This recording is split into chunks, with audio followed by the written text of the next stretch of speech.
Great, cut. How'd that go? Yeah, so one of the things we're most excited about is that people don't really realize that they're learning new concepts while they're playing the game. It's first and foremost a fun experience, and then they realize, oh, now I know orbital mechanics. So we're very excited about that. Great, cut. How'd that go? I think that was really good. I think that went well. Nice. Maybe next time, let's make it a little bit more realistic. So, fly a mission with a more efficient rocket? Yeah, less boosters. Less boosters. Okay. I think I can do that.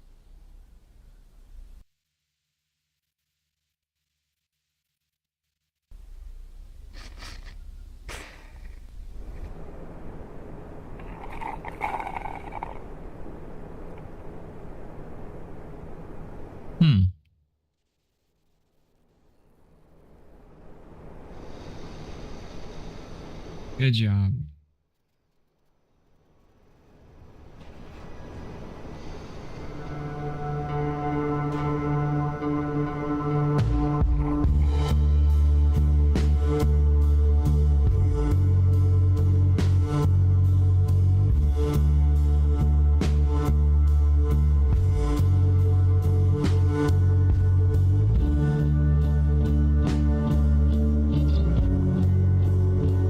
It's not that deep, bro.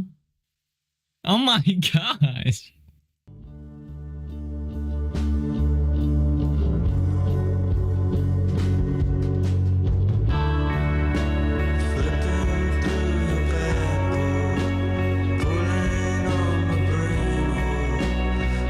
Jesus.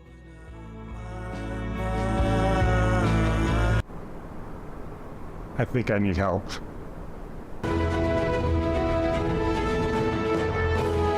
No, no way, no way, no way. Are you serious? Why?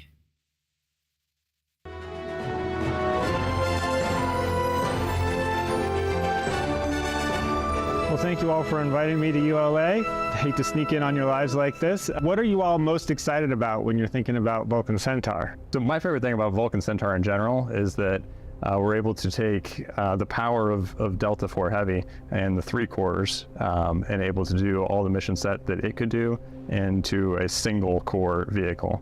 So it makes it much more cost effective to be able to do that mission with a single vehicle. For people that are familiar with designing rockets and different elements, different stages that go together, the Vulcan stage will get to a much higher altitude, velocity, energy state, and so it makes our ConOps for wanting to recover pretty different. There's a lot more energy you have to bleed off. So for our concept, we just separate the booster engines themselves, have those behind the heat shield. Those would come down and land and would recover that, which is the most expensive part of the booster. For Kerbal Space Program, the way that most people solve their Delta V problems is by adding more boosters. That's kind of like the running gag with Kerbal players is like, you got a problem? Put on some more boosters, you're fine. And I came here expecting to hear that in real rockets, we care only about, these fine margins and being as efficient as possible. And then I look at the Vulcan Centaur vehicle and I see that more boosters is actually a thing that you do in the real world. And it looked. Did he just like justify his idiocy? Did he just justify his idiocy? His ignorance? He's like, in the Kerbal world, no, I gotta use another analogy.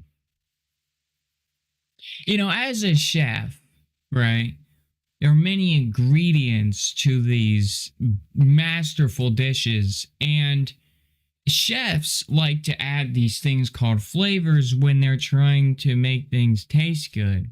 So the chef community will just mash a bunch of flavors together to make a dish that tastes really good. Here, though, when I came to Gordon Ramsay's kitchen, I noticed that he's using only specific, when I wanted to come to Gordon Ramsay's kitchen, I was expecting to hear that,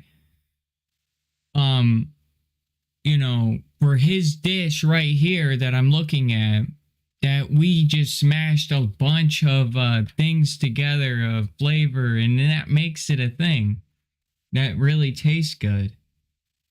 So it actually works, right? Since this one dish in this one instance, right? That's a thing.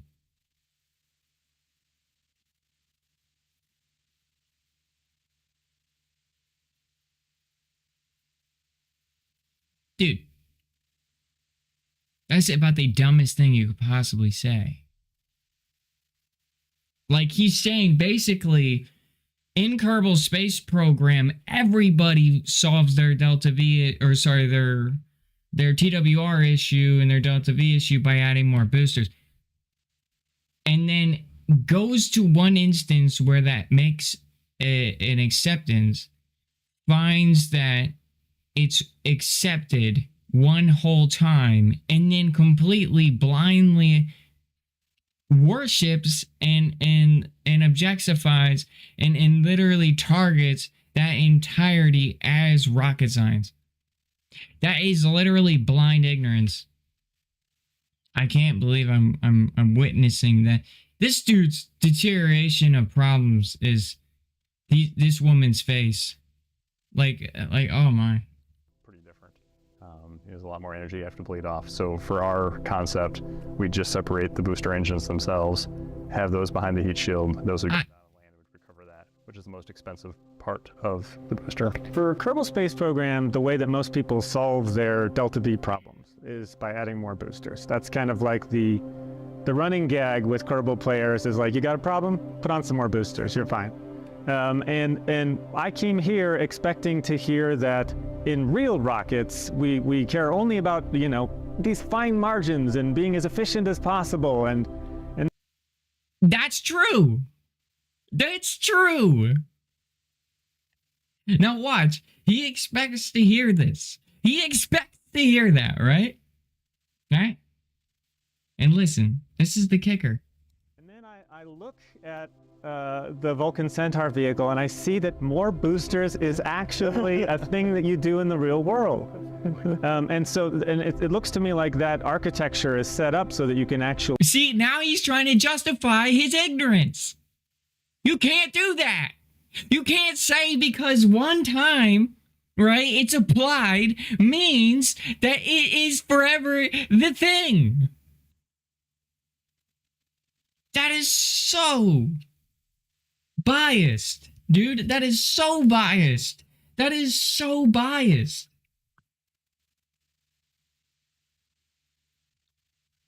Like, the way that he problem solves has just been revealed, is exposed to us as a human, and how I see him solving issues is he says it worked one time here, so therefore it works every time in KSP. What? I hope you rescue yourself out of this sentence right now. Customize the number of solid fuel boosters attached to the vehicle. That's absolutely true, yeah. We refer to it as dial a rocket sometimes, where if you don't have quite enough performance with your 2-solid configuration, you can add on 2 more and make it a 4-solid configuration. Is it hard not to just default to 6 is the maximum? Is that 6 is the maximum, of course. And so that would give you the most possible performance. For some missions that require that. Other missions don't need all that performance, and so you're better off going with a more moderate number of solids and flying for a little bit lower cost. That's a very unkerbal way of... So are y'all ready to fly some rocket ships? Yeah, let's try it. All right. So, welcome to KSC. He literally just tried to throw them under the bus and just go back to denial land of how it really works. I need to take a lap. Dude, are you serious?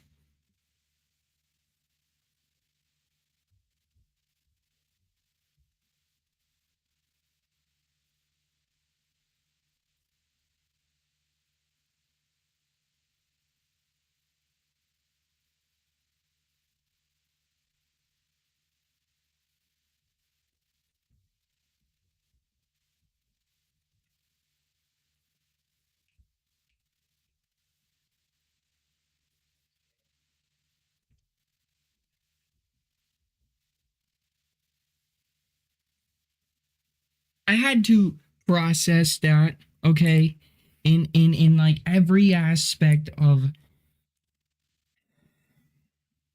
All right, I'm gonna forgive you, okay, only because I'm only gonna forgive you one time, okay? That's it. You only have one forgiveness.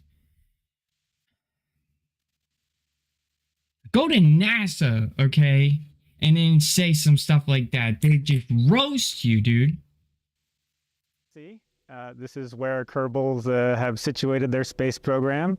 I'm curious at first blush, what is the real rocket science impression of KSC? Does this seem like a plausible launch center? It absolutely does. Yeah, I think you've got the major elements you need right there. Do you feel like maybe the launch site is a little bit close to some critical infrastructure? Well, you know, Kerbals are not quite as risk averse as humans are. They want to be close to the action. This is where we build rockets. And the first thing we need to do, we're going to work payload out. And I think what I'd like to do is see if this vehicle can deliver a Kerbal to the surface of Duna, which is our game's Mars analog. And then I'm also going to attach a stack separator to the top of this thing, and then on top of that, I'm going to attach a packed inflatable heat shield. Little bit of solar power. And then because I'm sort of excited about smart reuse, which is the thing we talked a little bit about before, if you don't mind, I'm going to see if we can do that in our flight as well. We might just do all the fancy stuff all at once. Please. So I'm going to flip a decoupler. This is not a direction I'm used to decoupling in. And I'm going to put a little sort of empty payload bay down here. Let's see. So there's two things that we cannot forget to do. One of them is we got to check our staging. We're going to do that before we leave because this is the order in which things will fire. And right now what we have is the Separatrons blowing our boosters out the side of the rocket, and then those are going to fly off on their own, and then yeah, many bad things will happen. Fun to watch. We can also color the rocket. I noticed looking at the model outside that there's a beautiful flame graphic that is painted on the side of your rocket, and while I cannot do a cool flame graphic, I can at least kind of approximate some of the colors. And you'll be able to see beneath the rocket some exciting things happening, getting ready for launch.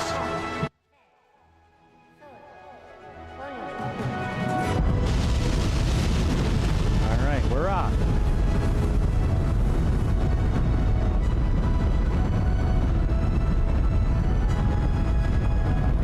So will you throttle the main engines down for max Q? I will not, because I have a lot of faith that Kerbin's atmosphere is nowhere near as dense as Earth. You can see on the right side in our staging stack, it's actually tracking our fuel levels, and you can see the solid fuel boosters are nearly fully depleted. The SF is getting pretty low, doing a little wobbling. Here we go. Let him go. Goodbye, y'all. Okay, we're looking good. I'm going to continue our ascent. You can see the curvature of Kerbin. You can see the Space Center down below, looking beautiful. I think I'll just let this stage burn as long as it wants to burn. We'll just use up all of our first stage fuel and get a nice high ballistic trajectory. Yep. That's exactly how we use our rockets. You burn the booster all the way to depletion. Fantastic. Am I correct that the orientation of the vehicle with respect to the gravity turn, you would have the two engines horizontal relative to the horizon?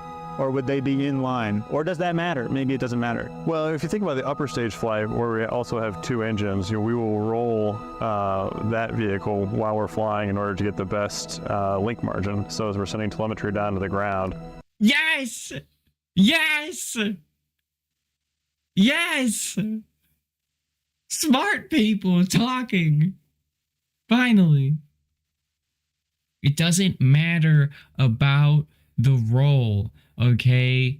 Because you need to see the thrust vector has to be your meters a second, the energy in which the velocity that you're moving, it will determine the best cost to roll, because roll depletes meters a second.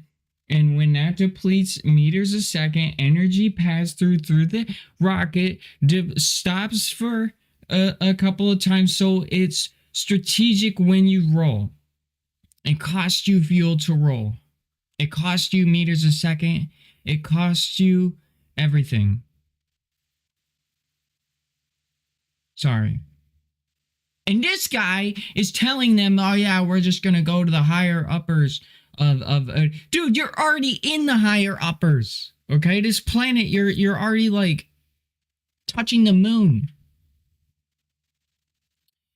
God, I bet they roasted him so much after he left. I mean that with love. Trust me. I mean that with love. And I hope, Kerble, you see this video. Get some rocket scientists on board. Okay? We'll turn the antennas on the vehicle to point in a certain direction. So we're pretty agnostic to the orientation of the engines as we're flying. He's mind blown about that. We got our apoapsis now heading toward 40,000. So just my instincts here, like I feel like I really want to start pitching downrange a bit more. Of course, so much that is dependent upon We just switched to orbit relative. the gravity and the thrust to weight ratio of your vehicle. And now we've got our Centaur upper stage. So again, if we're flying this like a Vulcan Centaur, you know, you want to Just go ahead and drop everything. dump everything as fast as possible and get that upper stage engine lit. All right. So do you want to start burning now? So it really depends on how long that burn duration is going to be, right? But I would want to do it so my burn was done by the time I got to that Okay. apoapsis Let's point. see what happens. Here we go. This is why you play this game with real rocket scientists. Already an improvement. Hooray! Hooray! Okay. All right, we're doing it. Here we go. Okay, so we can really time warp like crazy. You can see Duna's right there. We're converging with Duna. Coming in hot. Here we go. So let's see how this goes. So I'm going to separate this guy from this guy. Say bye-bye to our upper stage. Goodbye, upper stage. That's Here we go, quick saving. Entering the atmosphere of Duna. We are now in 3x time warp. So notice your Hera Dune value is quite negative. Very negative. Pretty steep entry angle Well, here. let's take a look. Yep, we're coming in pretty steep. We're gonna wanna pop off that arrow shell. Or not arrow shell, what is this? Heat shield. So I'm gonna pop it off, and then we're gonna have to get a little, this wasn't planned especially well. We're Kerbles after all. Something broke, but I think we're fine. Whoa, there's our shadow. We definitely got it close. Minutes a second. I'm gonna give it just a little toot when we're close to the ground. Of course, for maximum efficiency, you want to give it Yeah, it's not quite a large burn. Yeah, a large delta V, right, as you get very close to the bottom. Yeah. We did it. We're down. It's fine. It's fine. It's fine. This is the Kerble way of landing. All right, we're good. Yeah. Nice little scratch to his butt.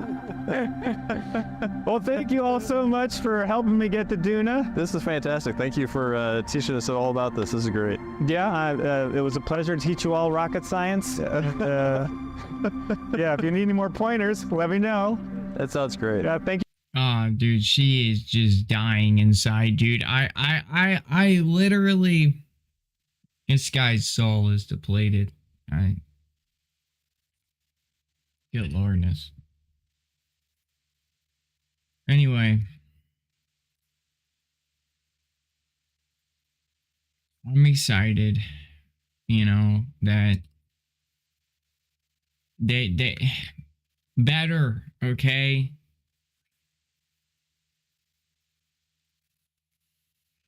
I'm not great, okay?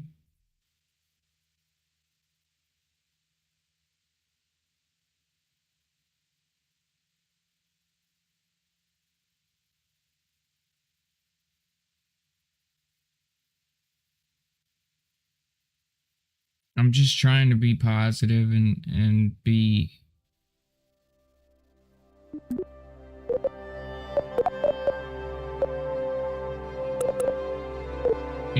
I'm just trying to be nice. Okay. Developers, get a rocket frickin' scientist on board, dude. Hire a guy from NASA, pay him the wage he needs, alright?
to space, you freak.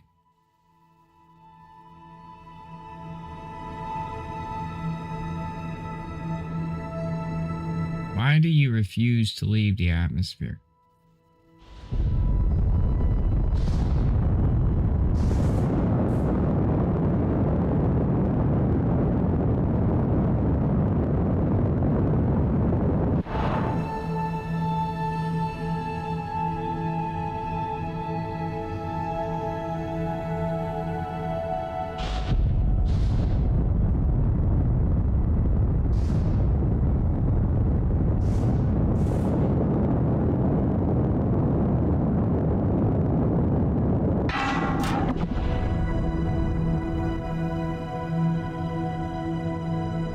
Why do you refuse to leave the atmosphere?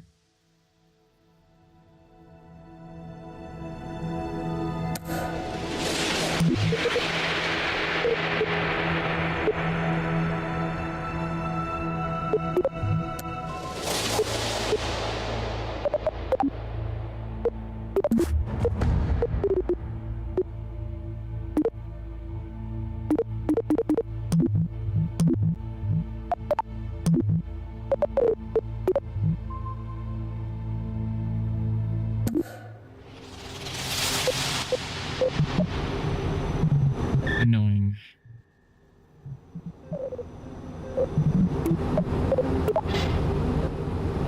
Okay.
Okay.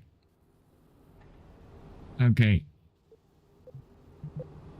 I said okay a lot.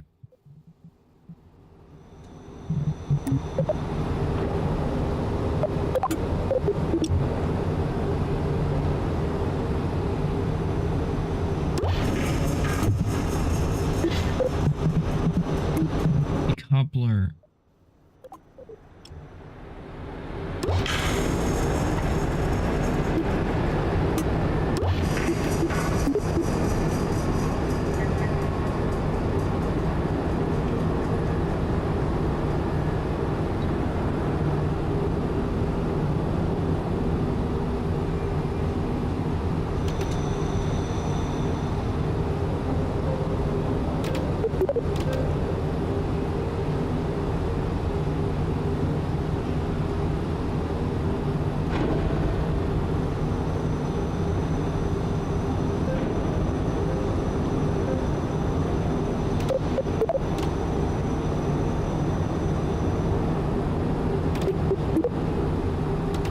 a jerk.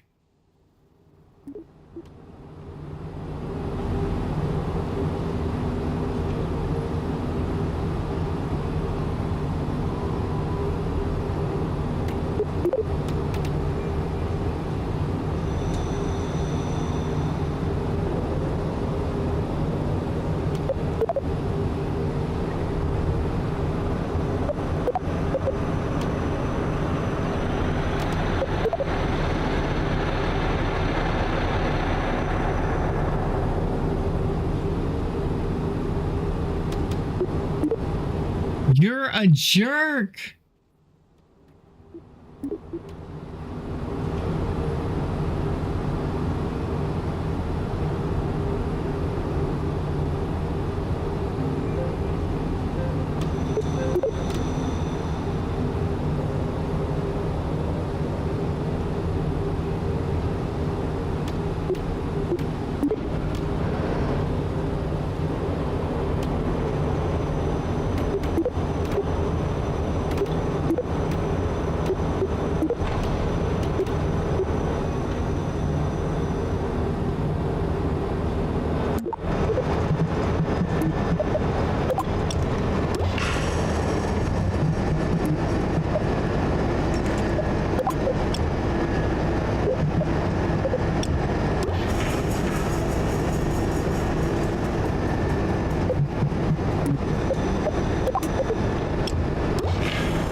There we go.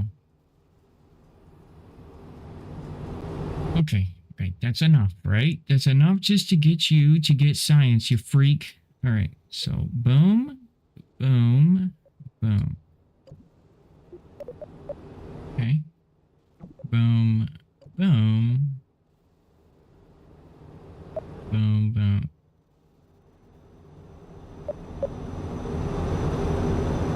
Boom. Boom, boom.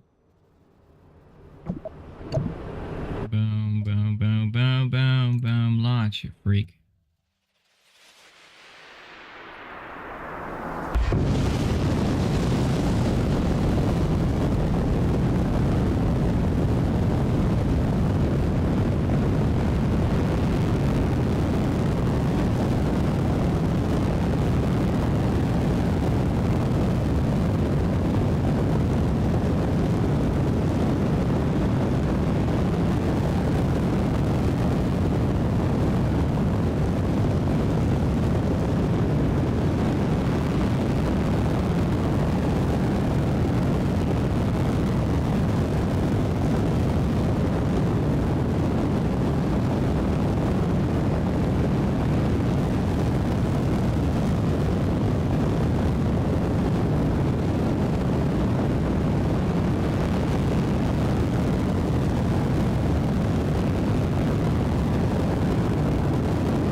I depleted the battery. Damn it! Forgot the battery. So far, so good.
Okay.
It's science.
We did it.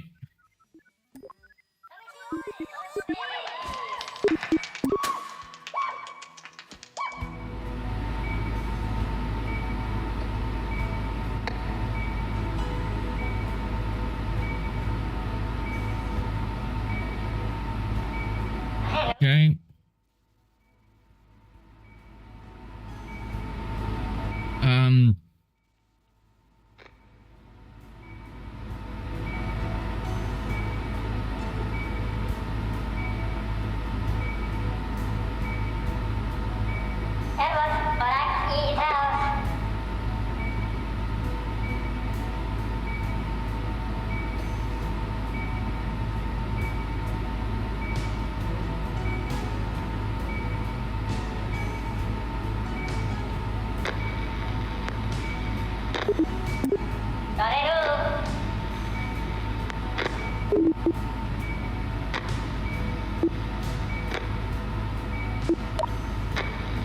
All right.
Trying to go to orbit around the moon.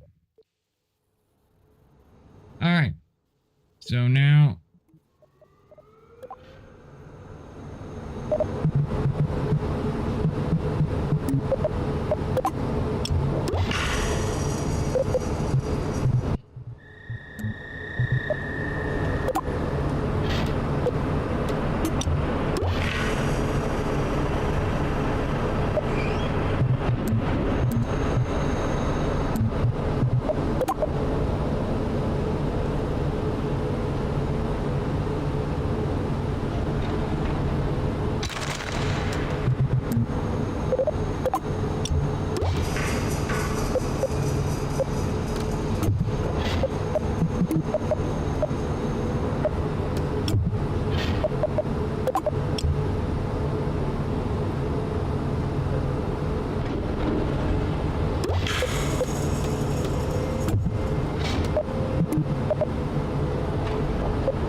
Now we need a probe.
goes.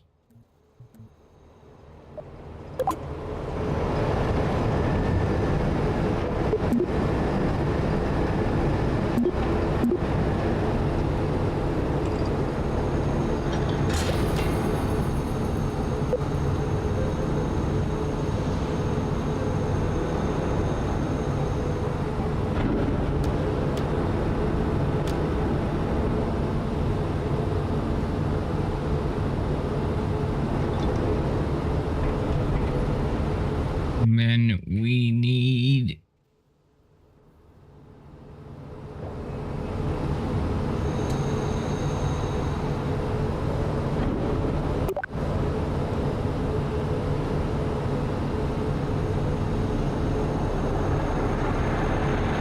parachute.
Okay. Then we need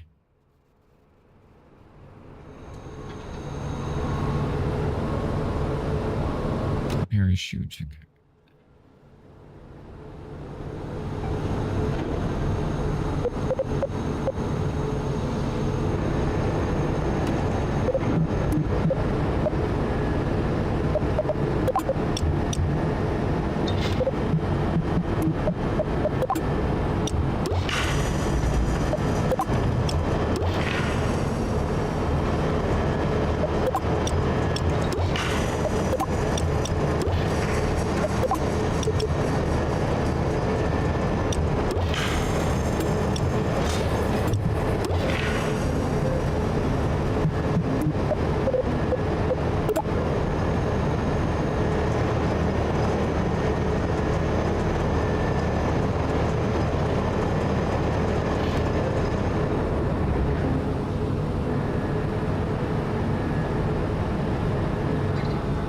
We need a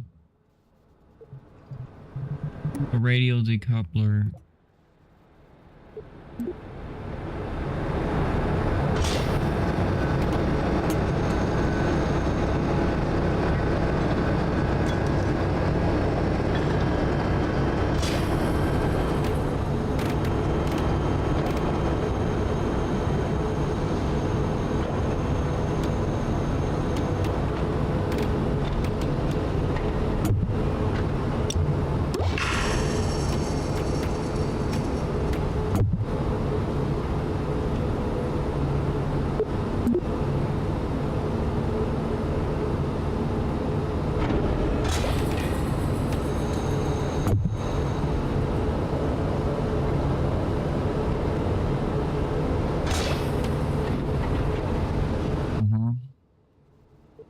we need aerodynamic cone.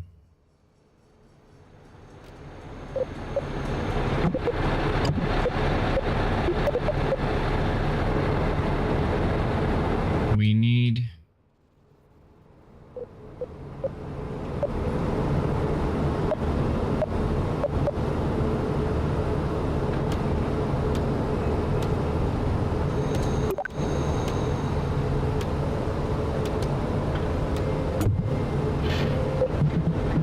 a decoupler here.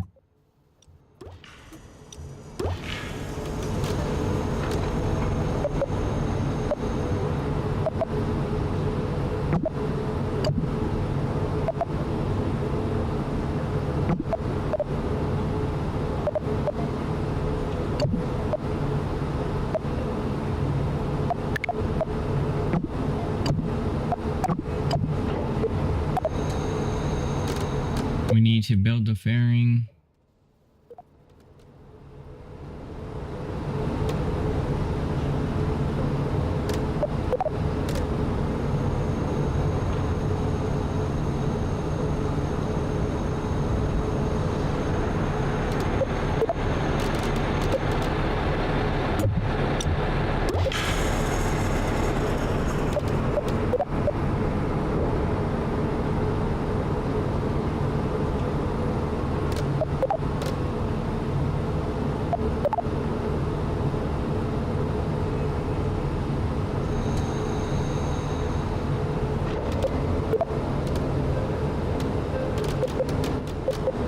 That doesn't look right at all.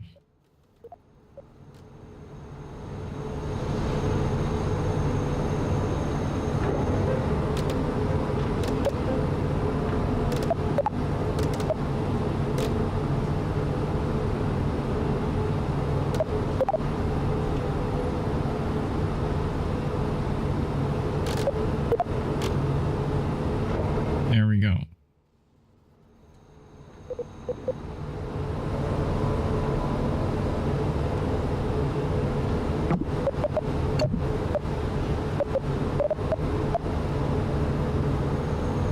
And now we're moon ready.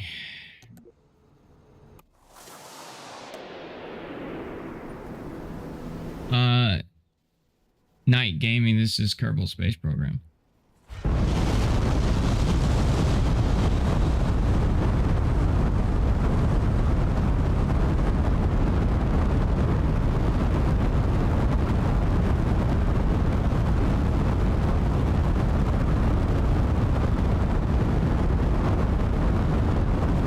Kerbal Space Program 2.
We'll set this to prograde. We have achieved victory out of the atmosphere.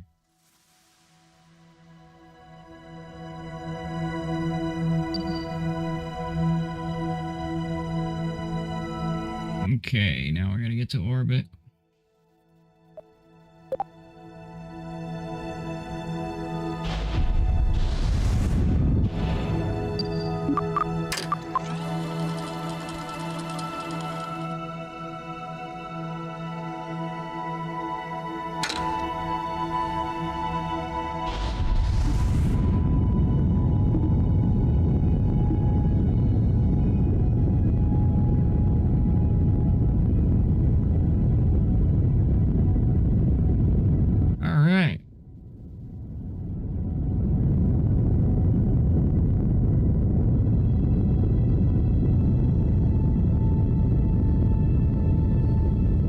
Orbit time. To the moon.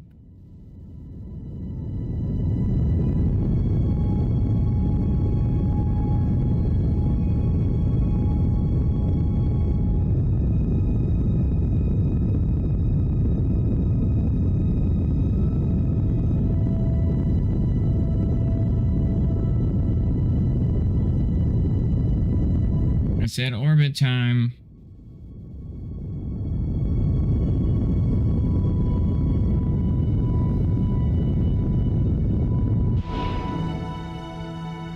All right. Now for the remaining fuel, we're gonna go anti-normal.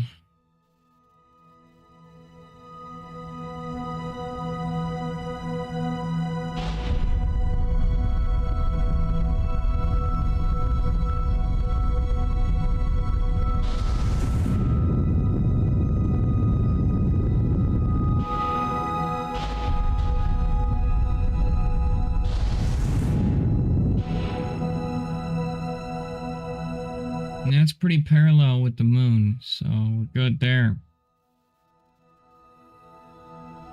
Good enough for me. If it's good enough for you. Alright.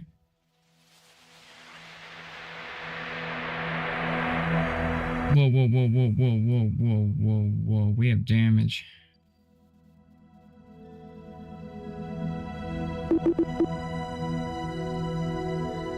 We're touching atmosphere?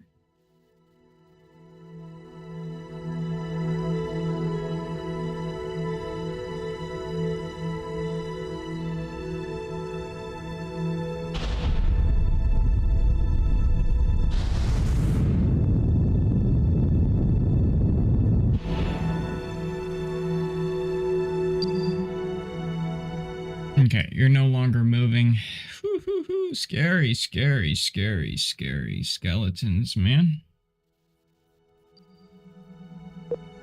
I know how to play. Alright, so now...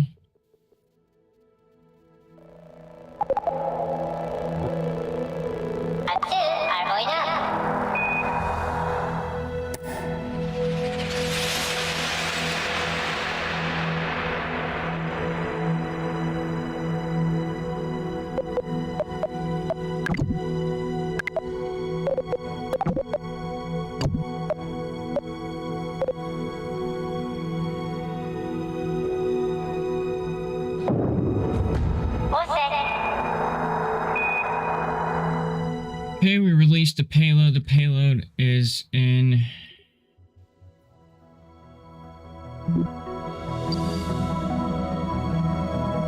Where's stinking zoom in right now? Hey, hey, hey, hey, hey, hey.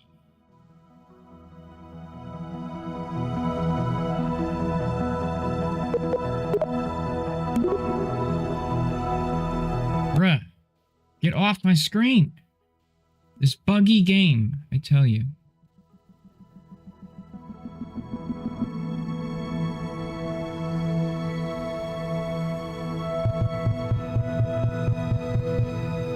And there's the moon encounter.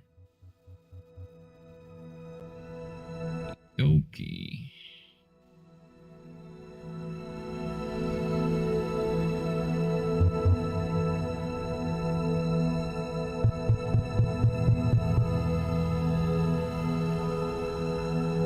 Let's get a little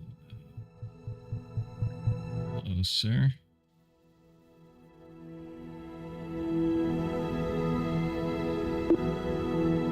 Alright, I've set this to target, and we'll time warp.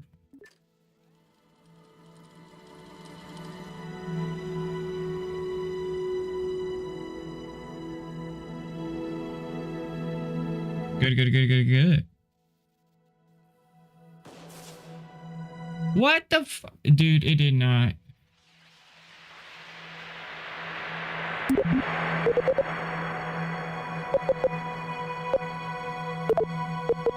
You see, this game is so buggy, man.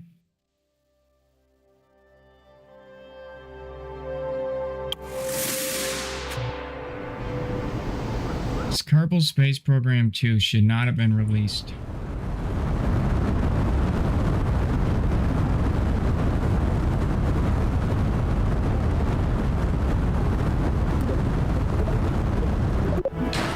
There's some things I want to change in this launch, or in this this rocket that I built. Alright, so first of all, this needs to decouple on stage 2. Second of all, the parachutes need to be its own stage there, and then now it's good to go.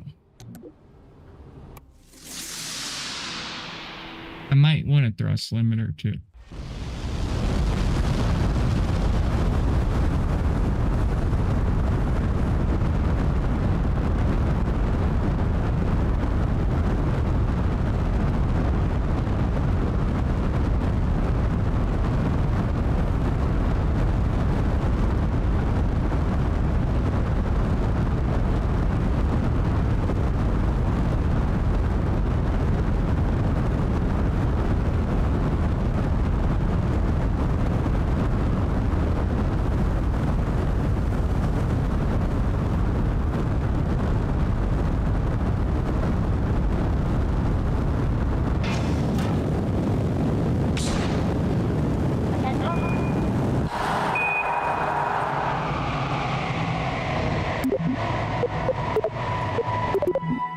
Uh-oh. Hold on. Wait, does it not say that I'm playing Kerbal Space Program 2? Okay, it does.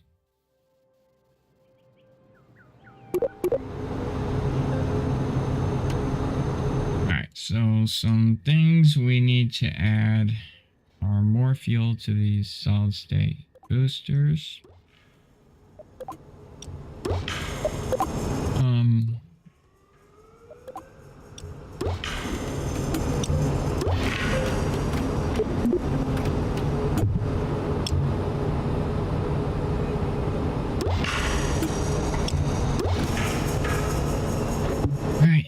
Because I need to burn more in the atmosphere.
Alright, I burned too long in the atmosphere. Gotta reduce some weight.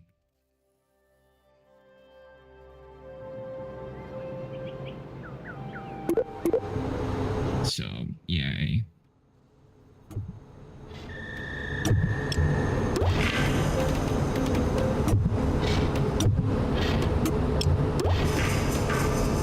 There we go.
Much, much better.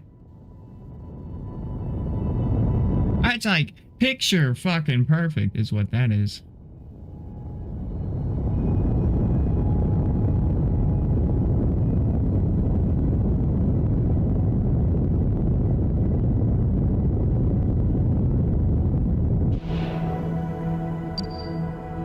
Alright. Now we need to wait till we reach about here.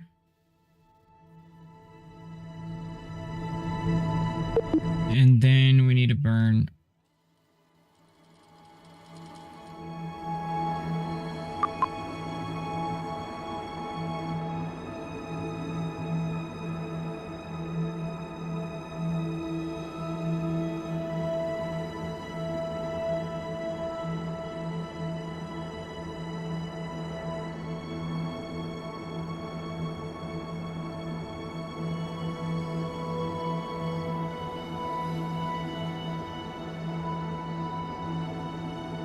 And right about now.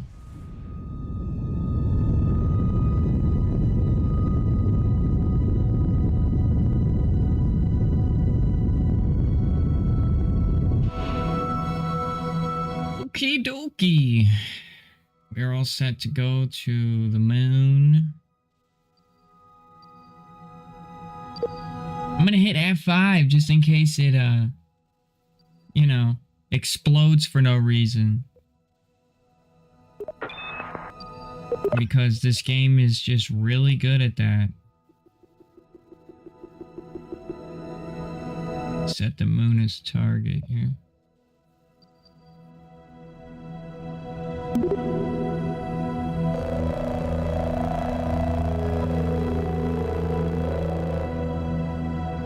Alright, moon.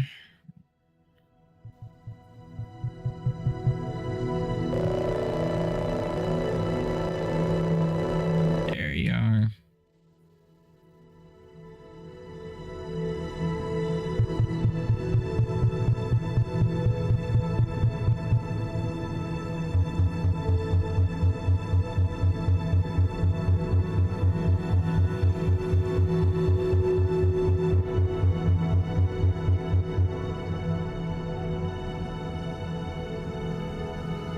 That'll do it. Now. For the love of freaking God. Alright, I'm gonna hit F5. Okay, so if this game explodes me for no reason, I'll be okay.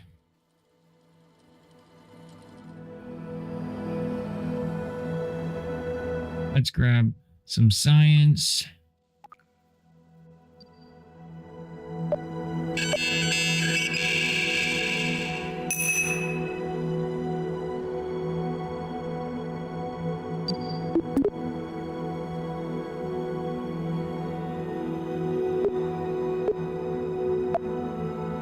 We have our environmental data for orbit.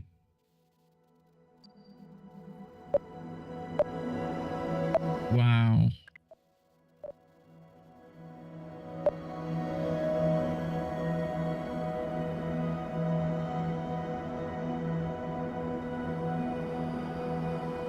I could just keep the fairing on.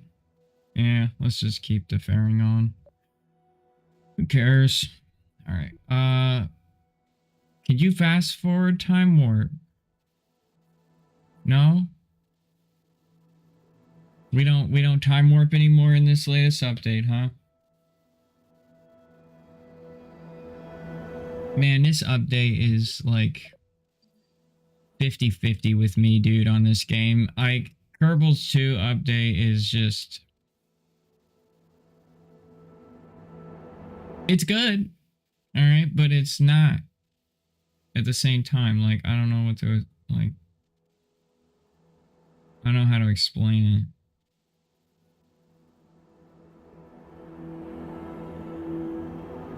it. Like, I feel like it's... Hold on, I'm not...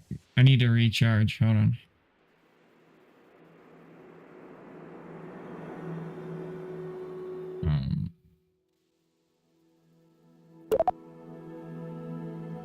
Jettison the fairing.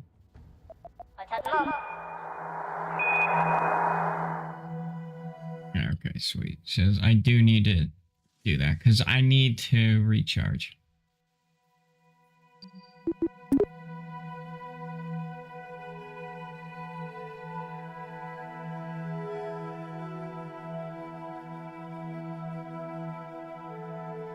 Because energy is an issue here. We can't time warp. It just... Finally!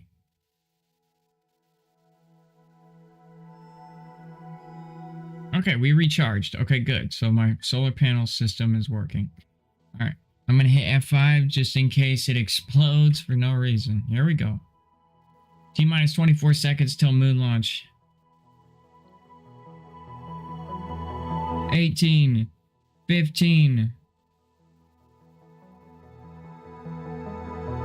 10.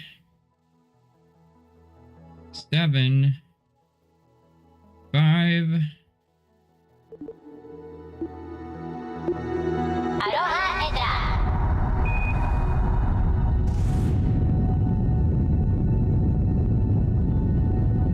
My shift key is broken.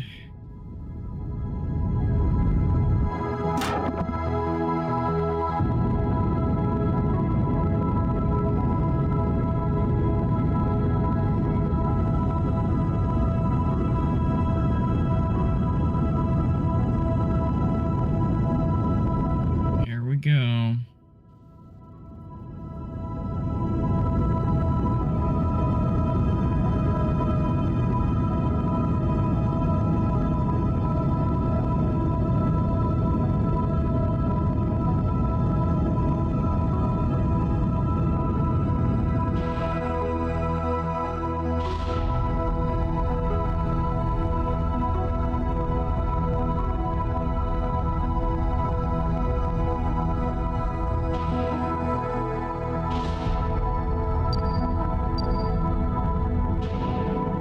And there it is. We have our moon encounter. We can go ahead and delete this node.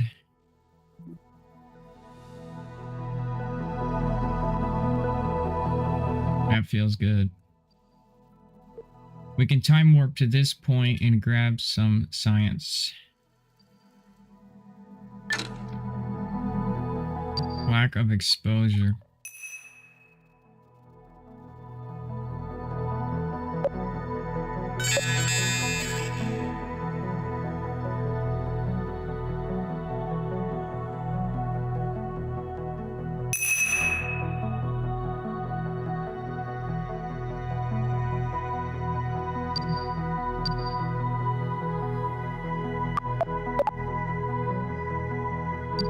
Okay, let's begin the time warp to this point. Let's save the game because every time I do this, sometimes it just crashes.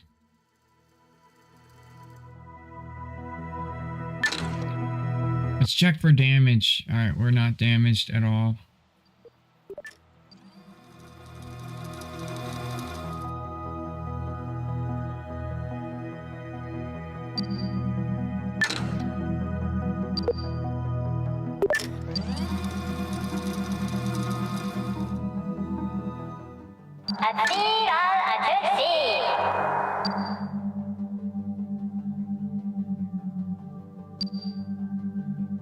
Alright, we're going to go ahead and radial in.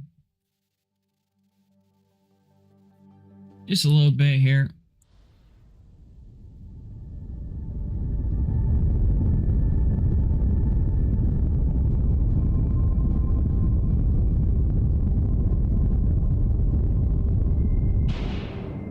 Okay, we're going to time warp to about here.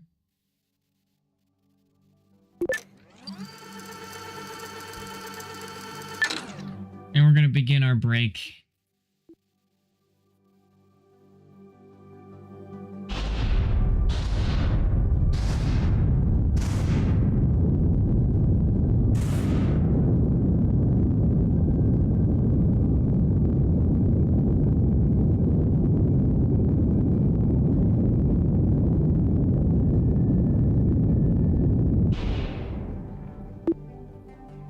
Not good.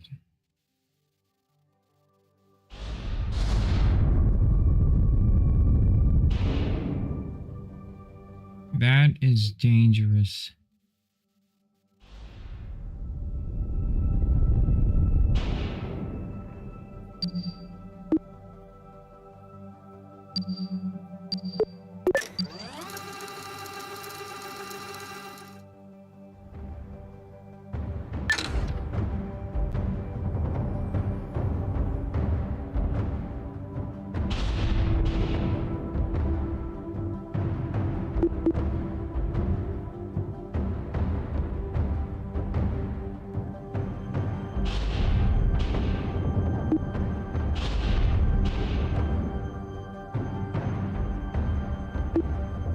I really don't like that being.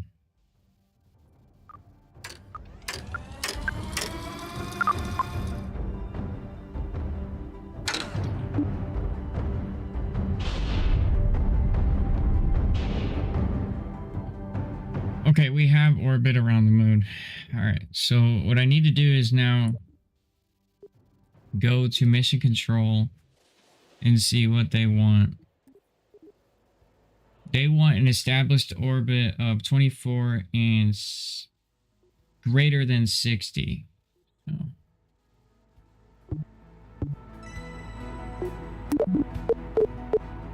Alright, so we're gonna have to fix that.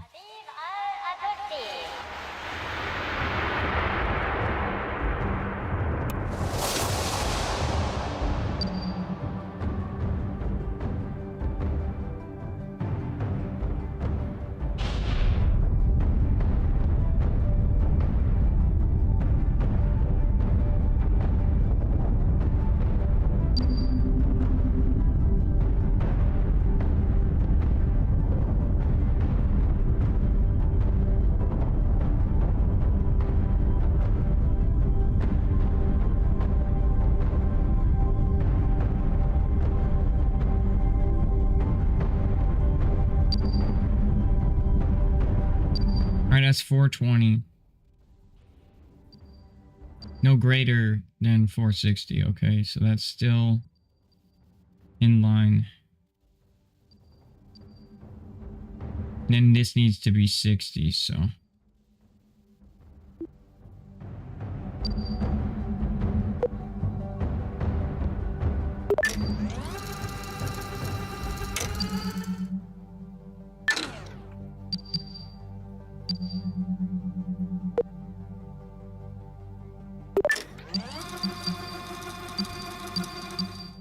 So this needs to be 60.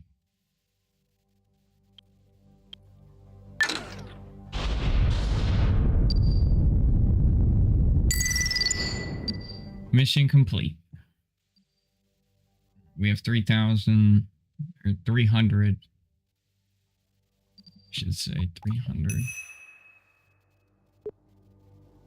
Transmission of data can't be.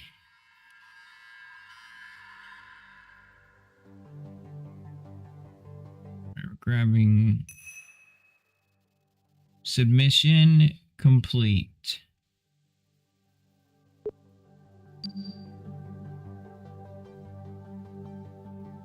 All right, we have 110 samples of carbon and other types of particles inside of the Earth area, or sorry, carbon area in space that they want me to return. Now I only have 336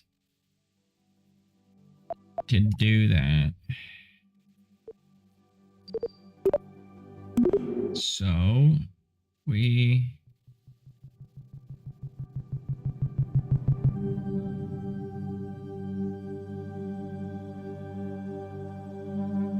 might be able to launch. Right.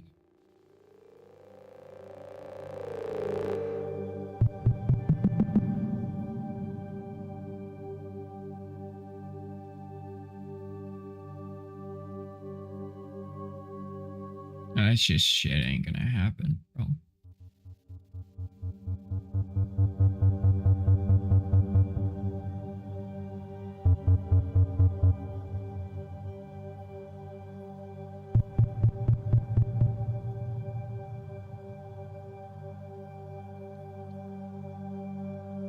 That cost me 100. So it's possible that we could get back to Earth. Or sorry, Kerbe. Let's attempt it.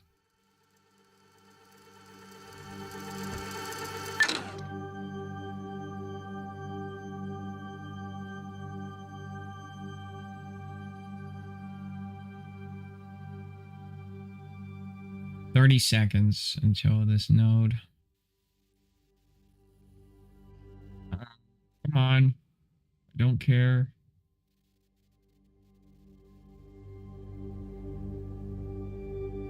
I just need to get a crash course with the planet, and the heat shield should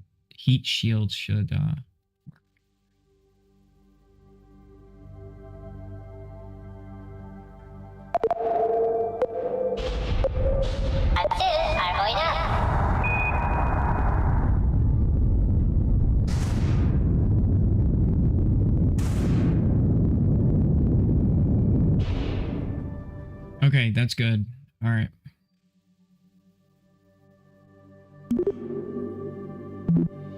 We can do this. I think we can do this. All right, so now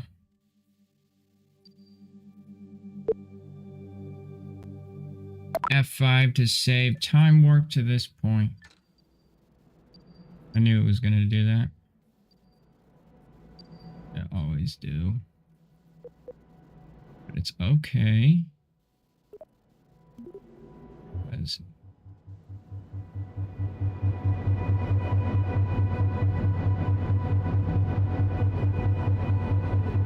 now I want to land.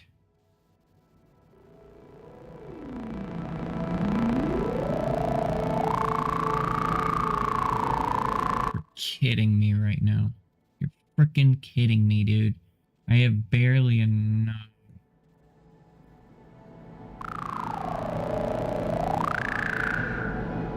No, no, no, no, no, no, no, no, no.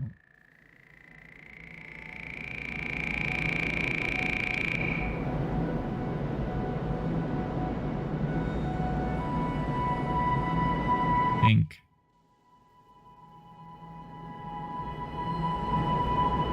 Okay.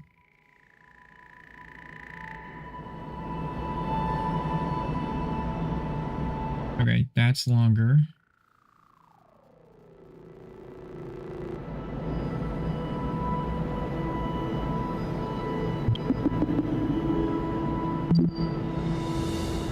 Okay, we need to set this as target.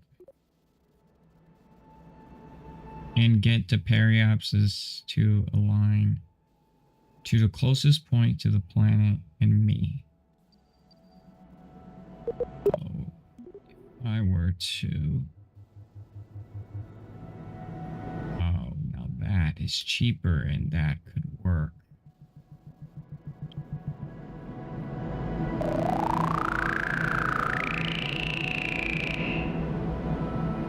Okay.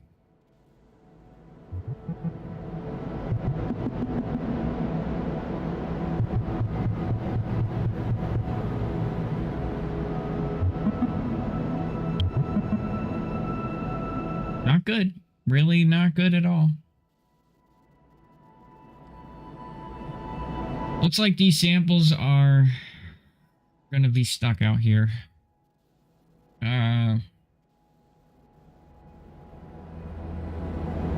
It's okay.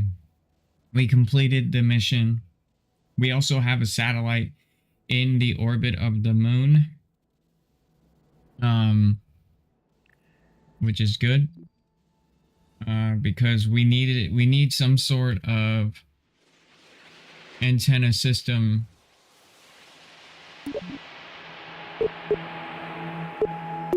You know, we needed some sort of antenna system out there, so.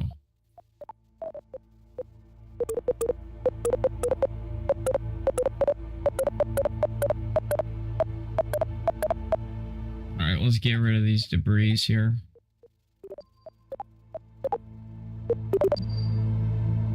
And blew them up, so we no longer have space to junk. Alright. Alright, so mission accomplished, kinda. So let's go to the tracking station or the mission control. Let's gather our accomplishment. Yeah, you did it. I know. Continue. 150 science. This dude's hair is the shit, bro. This guy's hair, the absolute shit. One small step. Time to prove. Land on the surface of the moon. 300 science for it.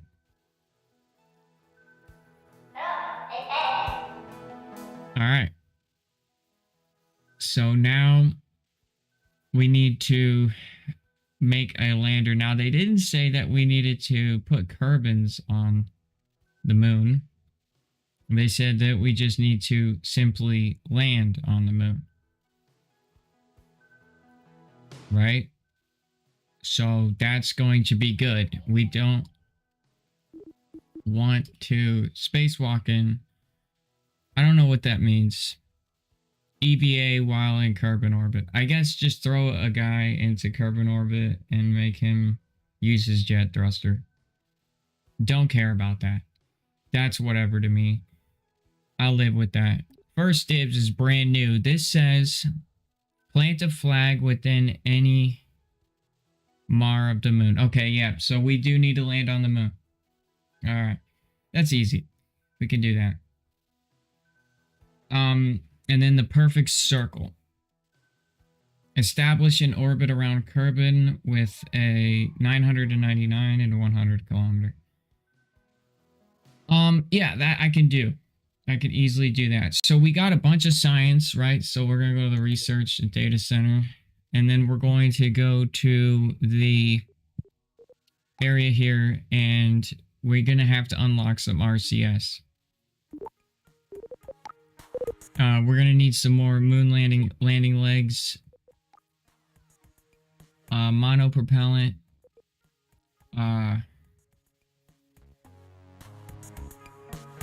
Systems, I don't know. Do we? Micro construction. Yeah, I need micro construction. What is this? This is a studying method for miniaturizing and compacting our science equipment into smaller, more efficient parts. Okay, so it's a smaller science machine. I think I want that.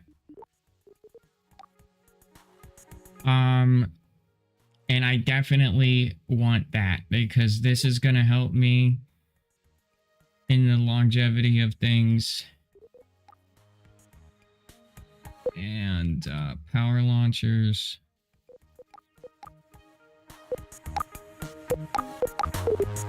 Base docking and light aviation. Okay. And there's 4 stages of research. So we've already almost got through the first stage of research. So now we just need to land on the moon. So I think we have enough things now to land on the moon.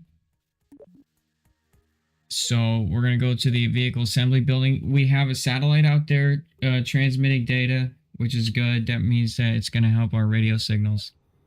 So yeah. So we're going to create, this is a human, all right? We need to get a landing device. And the device also needs to get back to Kerbin. So if it gets back to Kerbin,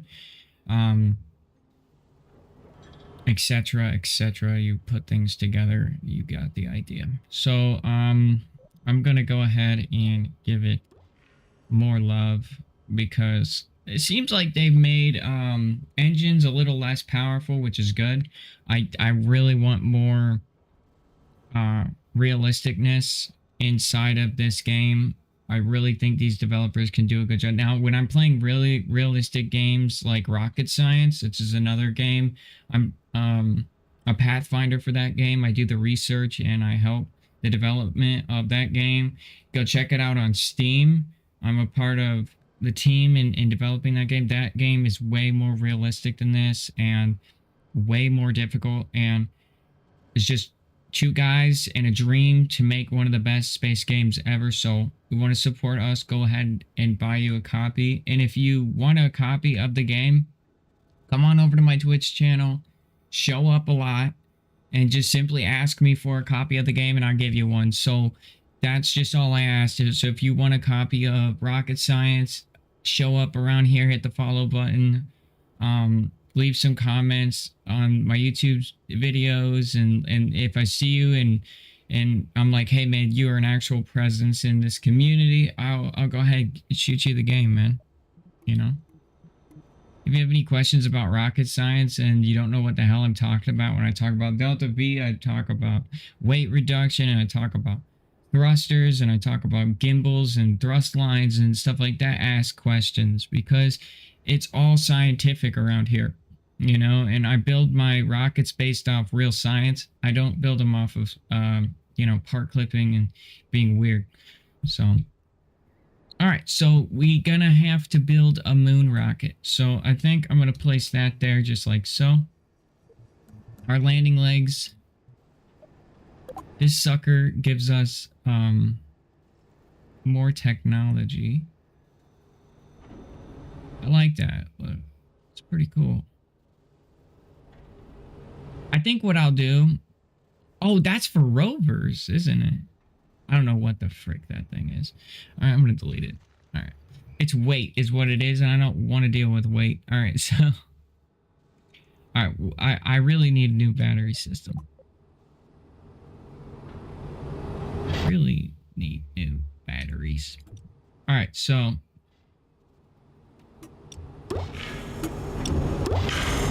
That looks right. All right, sweet. So now what we need to do is we need a ladder. I'm going to put our... Ooh, I'm smart. I'm going to put our antennas inside here to communicate back to Kerbin. I always want to say Earth because I'm so used to rocket science and using real planets. Because in Kerbin, it only requires 3,000 delta V to get out to the sun orbit. In real life, it requires 10,000 delta V. And in rocket science, it requires 10,000 delta V. That's why rocket science is so much harder of a game and so much more challenging. So if you found that Kerbin is really easy for you, and you're like, dude, this crap is so easy, and I really think it's like too easy, and I hate it, and I don't want to play it anymore because it's so easy, then, you know, hop over to rocket science. Say I've done everything in Kerbal. I have all of the mods. You want a real challenge? Go to rocket science. Right. So here we go. We go and we put those there. I bet you those will get sun. Even though they don't, I know how the Unity engine works.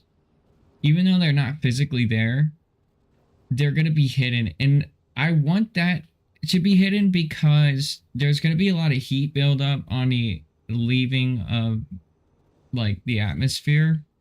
And I don't want to shred my... yeah, I just don't want to shred my rocket. Alright, so we're gonna need a heat sink.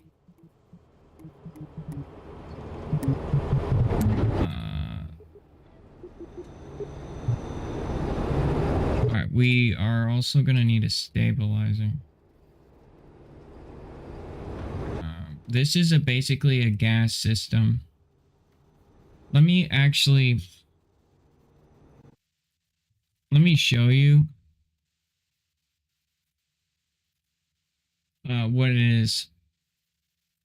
I made this documentation for you. So this is a cylinder, and inside the cylinder, right?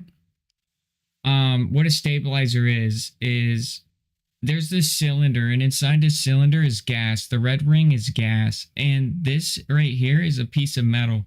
And on the outer ring, there's these copper things, right?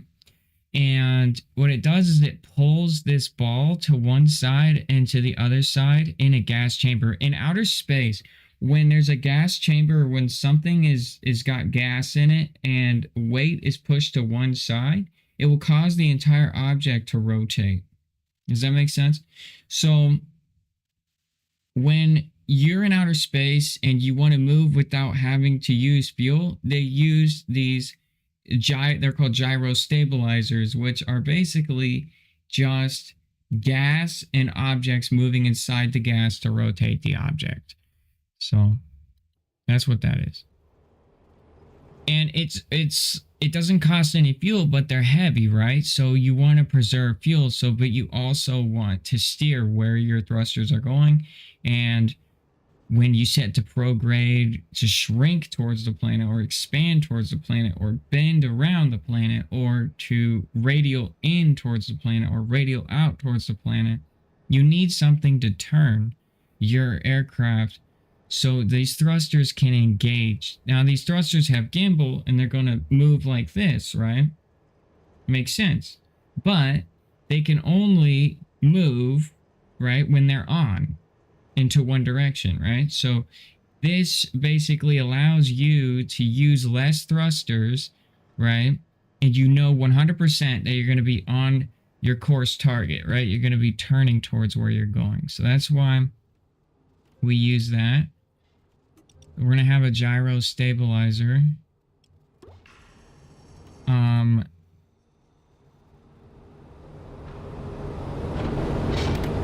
We need to decouple here. Alright. So there's our decouple. I'm going to take this and place that later. Okay. So this is going to help this stage turn. Okay. This is going to give us power. And this is going to give us electricity for power. Like so. Okay. Now, this is going to go on top of there. Negative.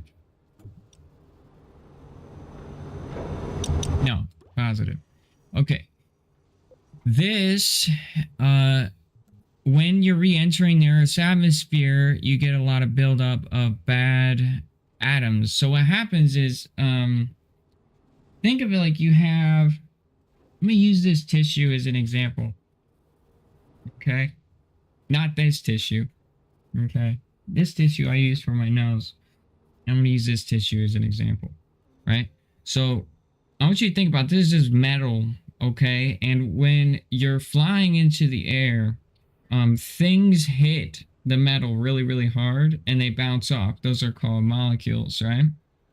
And so what they'll do is they'll kind of like crunkle up this, What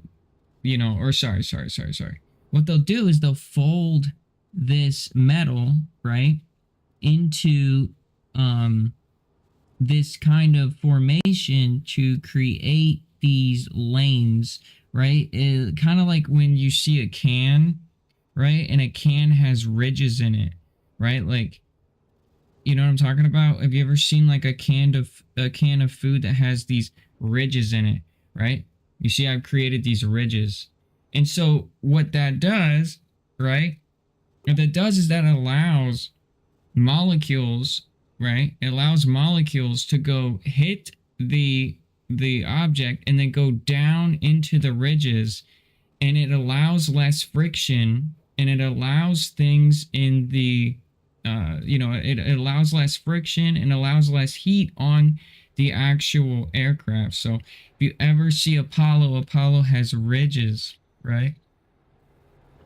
And that's why it has ridges. It allows those molecules to go down and literally let the aircraft breathe a lot easier when it's going through the atmosphere. So what happens, right, when you are trying to come back into Earth, right? Well, you see, all these molecules are going to hit the bottom of this thing, and they're going to heat this thing up, and it's going to cook this thing and explode it, right? So there's this thing called a heat sink or a heat shield or whatever you want to call it, right? And what it is just foam.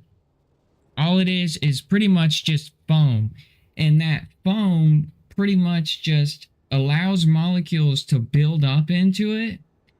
And then it creates a wall of molecules. And so over time, right, it collects the molecules as it's coming in. And the more molecules that it can, metaphorically collect, right, the more it's going to hit the other molecules and create that ridge effect, right? Which is going to allow this thing to be a lot more easy to smash into the atmosphere. If you watch the Artemis reentry, you'll see pieces of the heat shield that they are testing out. Artemis is a mission that we're going to the moon again in 2024 or so. They're testing out a new heat sink that they made. But you'll see pieces of the foam literally burning and falling off, and new layers underneath it, allowing the heat sink to take, a beating pretty much, right? So that's what a heat sink or a heat shield does, right? It protects you from burning, and it burns instead. And so it pushes all that heat all around you, right?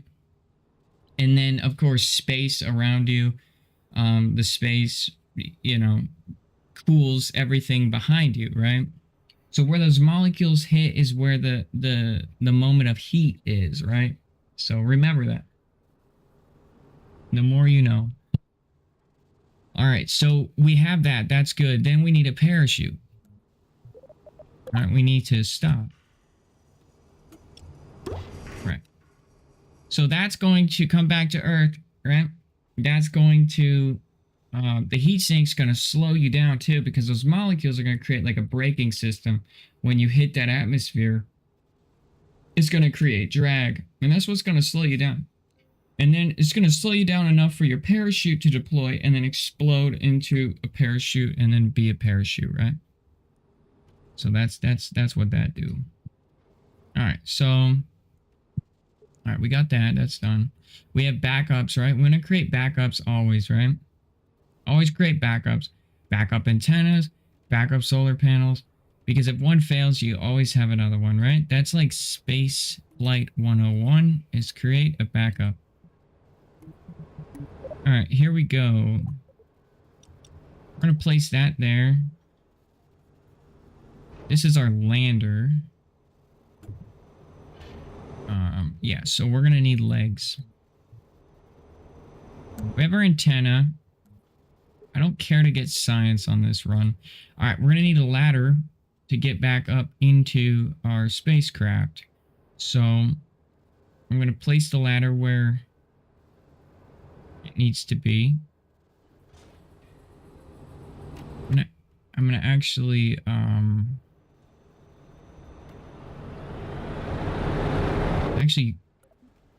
move this up.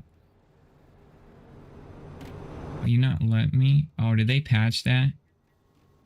Yeah, they don't allow park living anymore. That's actually pretty good. People always abuse park living.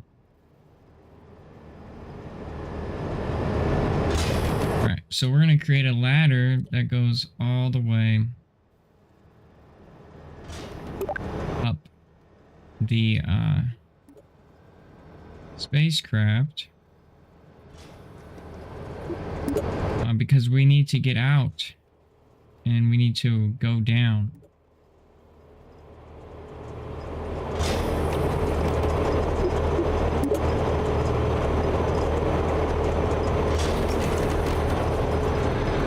Right. So we have a ladder now for our kerble to hop down and climb down to the surface, right? Now, the next step is to create something to land with legs, right? So, the rule of thumb is 3 legs, but I'm going to go ahead with 4. Nah, I'll go with 3 on my first run here. 1, 2, 3. Okay. And then we're going to go ahead and test the landing here. Extend the leg, and we're going to physically test the legs.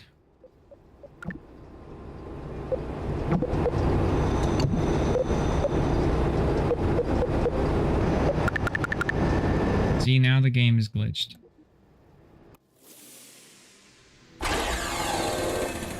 All right.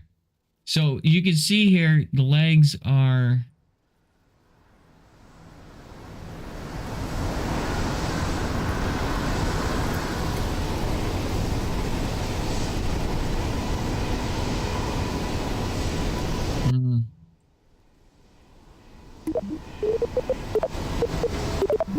I don't think they're high enough.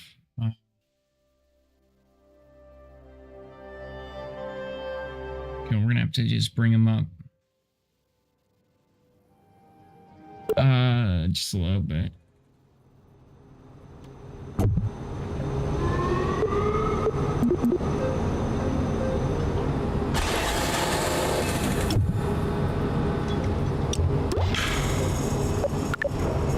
There we go.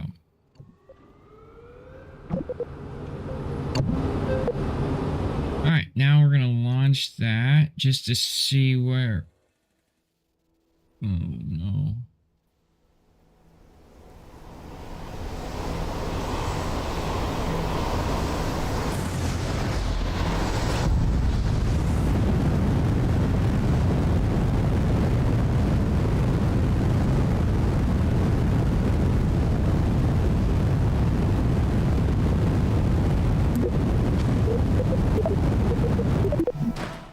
So I think it'll live.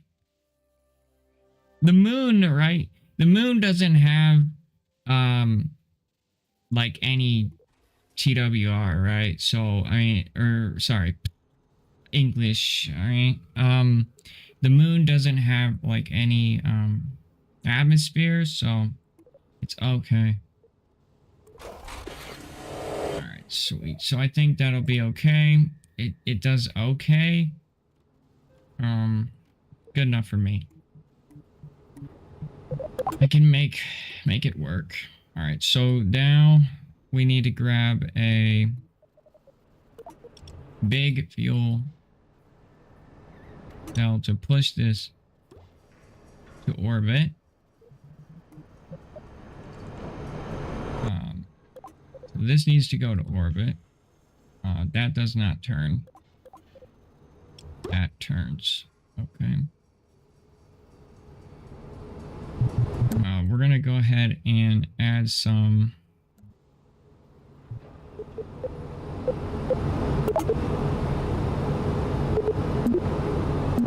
We'll do a single RCS.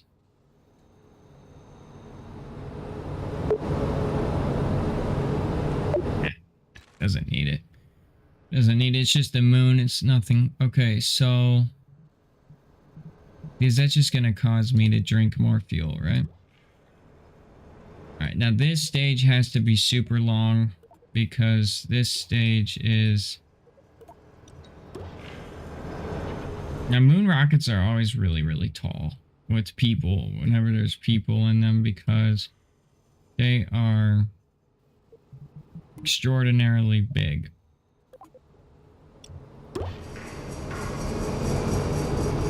Alright. So now we need to get a side decoupler. And I'm going to just start with... Let's just go with 3. Now, we're going to start with 2. 1. Yeah, let's just start with 2. And we're going to aim towards the moon, so we want it to be facing directly that direction. And the first step is to pretty much get this guy to space. So I'm going to grab some solid state boosters.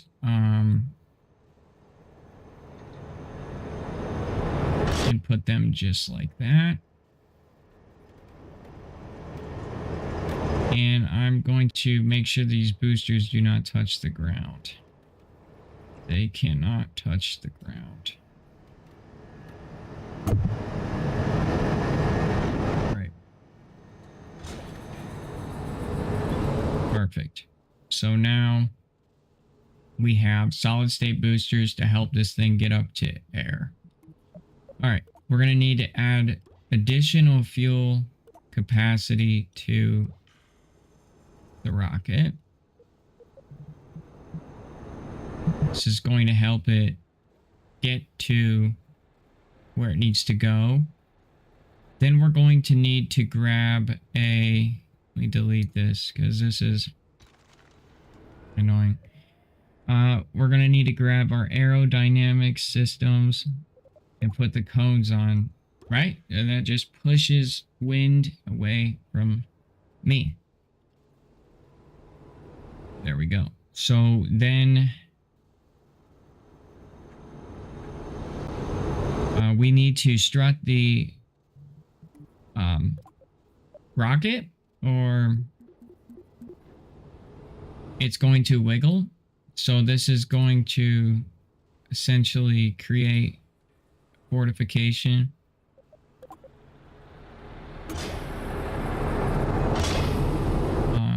On the rocket.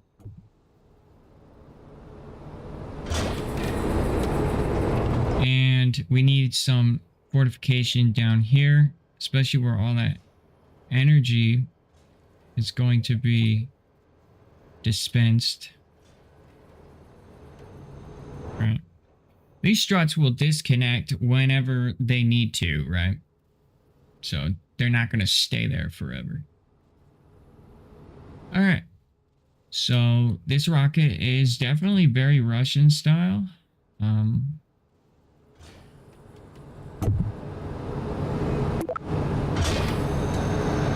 But I like Russian style rockets, so. Russia is, I don't discriminate. NASA does a great job, and Russia does a great job at making rockets. Both of them do. All right, so we got our 3 rockets will fire. Our 2 decouplers will decouple the solid state boosters. Solid state boosters will then, then this will decouple and it will fire its orbital stage. These will be together. Okay, then this part will decouple and fire the landing stage.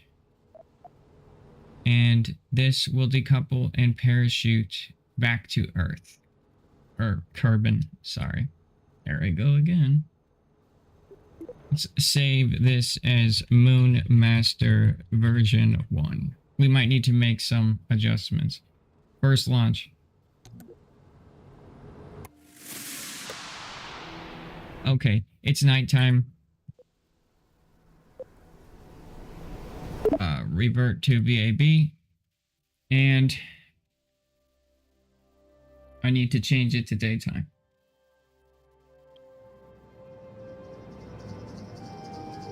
Communications satellite is in moon orbit right now, giving us good signal back to Kerbin. All right, here we go. We're gonna go to the training center. I'm gonna have to glitch my way back to the tracking station. They're gonna need to fix that. This game's early access still, and it's very annoying. I think they could do a lot better with bug management. There we go. We will take off about there, and the moon will be about right here, so.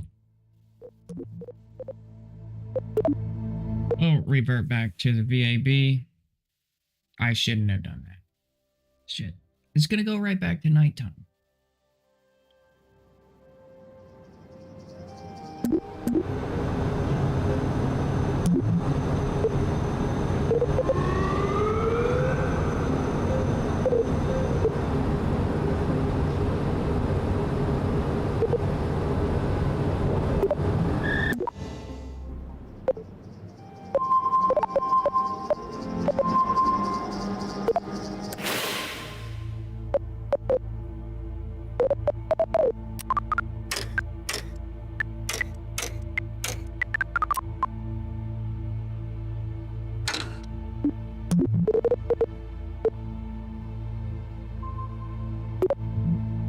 vehicle assembly building. Okay, now we can launch.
So we have issues. The rocket is really having a hard time getting off the ground. So the best way to do that is to reduce weight. We've added solid state boosters on here for good reason. So we'll go ahead and just delete some weight off the solid state booster and try to launch it again, see how it replies. Doesn't reply well, then we know to change something else. So here we go again.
right, we're getting there. We're getting there.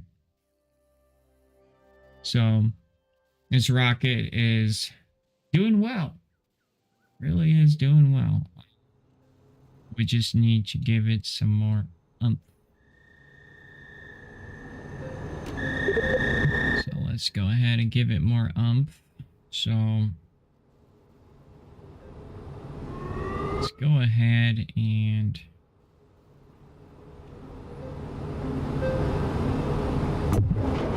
let's remove some more fuel here. I can get my meters a second up. If I can get my meters a second up, I can get out of the atmosphere easier.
Alright, good.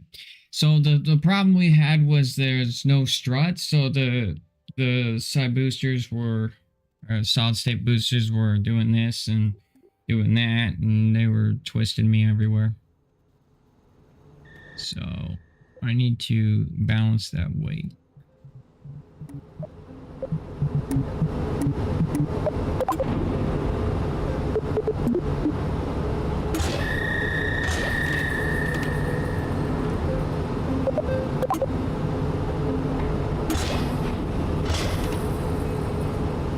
Alright, there.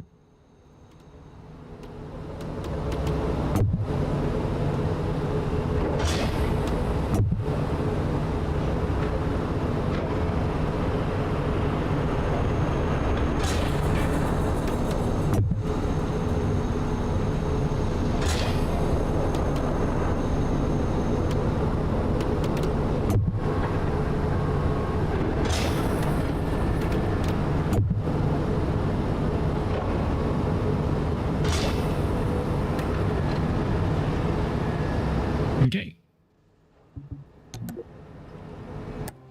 It's tall.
I didn't want to have to do this, but they forced my hand. Stage 2 doesn't have enough thrust here.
Okay.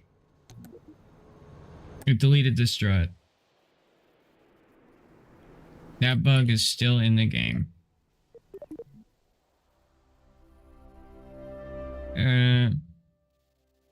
Developers fix the stupid bugs and then update the game. You just crashed. Oh my gosh. Did I just lose it? I just lost the rocket. I just lost it. No, no, no. No, no, no. No, that didn't happen. No. Denial. Denial. I'm denying that that just happened. I'm denying that. The strut literally broke the game. I don't recommend buying this game. I still don't. I still don't. I'm just testing their update. I have to play at a way to make sure this game doesn't crash still. Don't do it.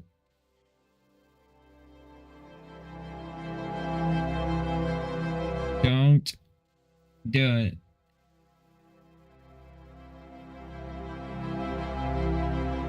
If it corrupts my save, I will not play this game. If it because I will lose every piece of science that I've ever done.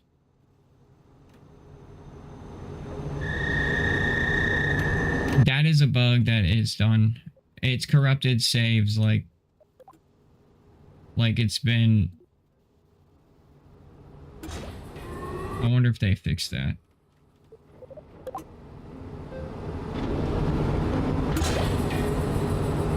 Do not delete my struts. Do not delete them. Watch them disappear. Okay, good.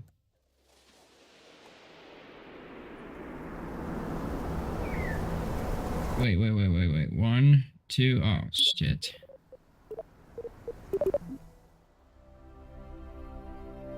Alright.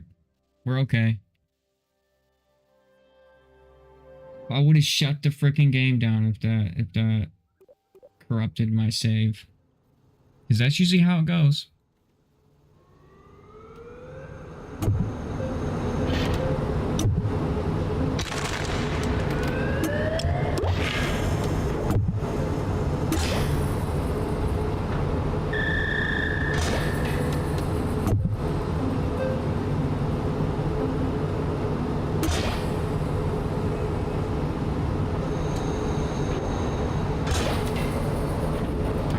My struts better not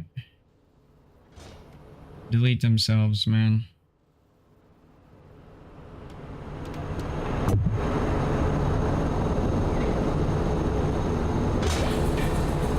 You don't do it. Don't do it. Don't delete. See, it deleted them. They're gone. You see them, they disappear. Okay, don't do it. Don't crash. Don't crash. Don't crash. Don't crash. Don't crash. Don't you do it. Holy crap. This is what I mean, guys. This is the bogus. This is the bogus that they charge $50 for this game. That's bogus. It's absolute bogus.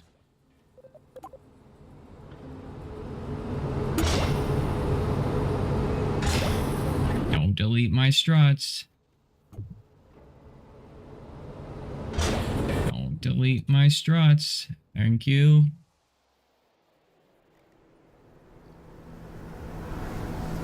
Here we go.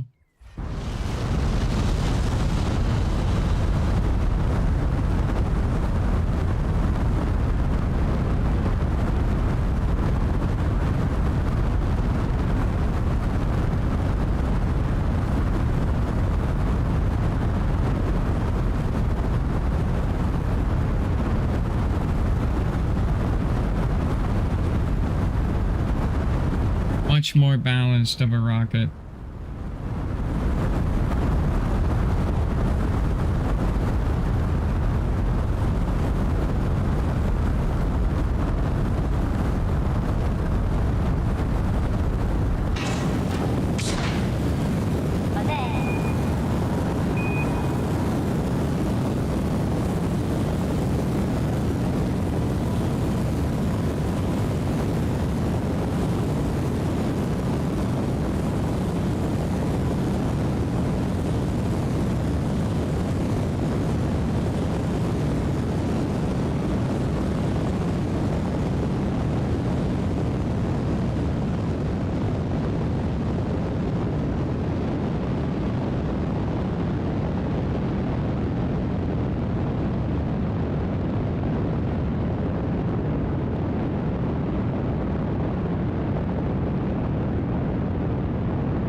Alright, good. Alright, one more minor adjustment. So you notice how the rocket is doing this, and that's bad. Alright, that means that the rocket is really trying to use its gimbal to stay aligned. We need to put RCS on there to keep the rocket from going off track, because it has to go up at a certain angle and over. Where the hell do you put them? Okay. RCS. We'll put about 8. 8 there. 8 there. 8 there. That's gonna help this rocket stay aligned. Alright, and enable RCS and launch.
we've reached orbit. They're going to the moon now.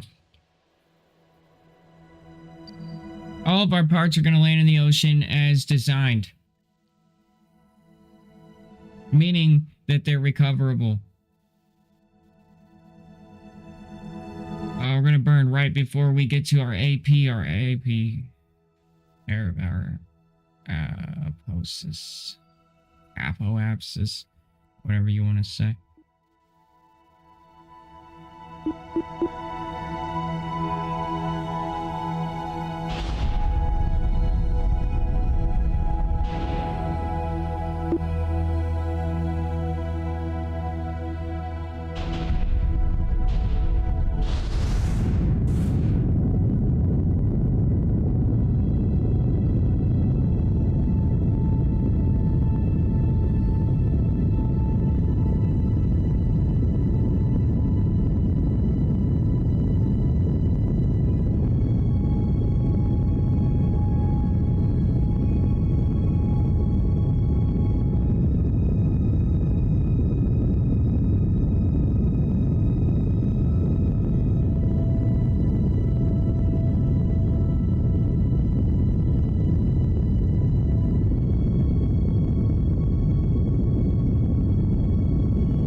Alright, we're going to do a normal here.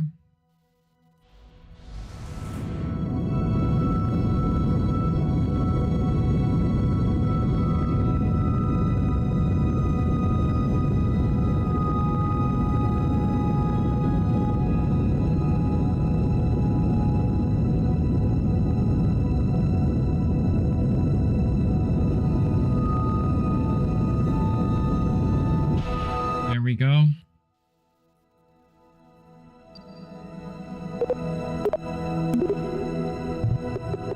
To match up with the moon.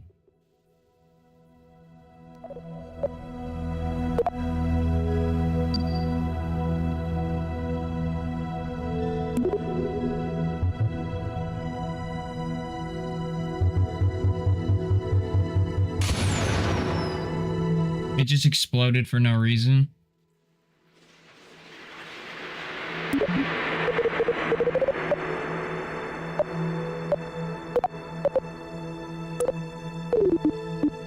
Really. I can't believe that this bug is still in here after all of that. After all of that. After all of this.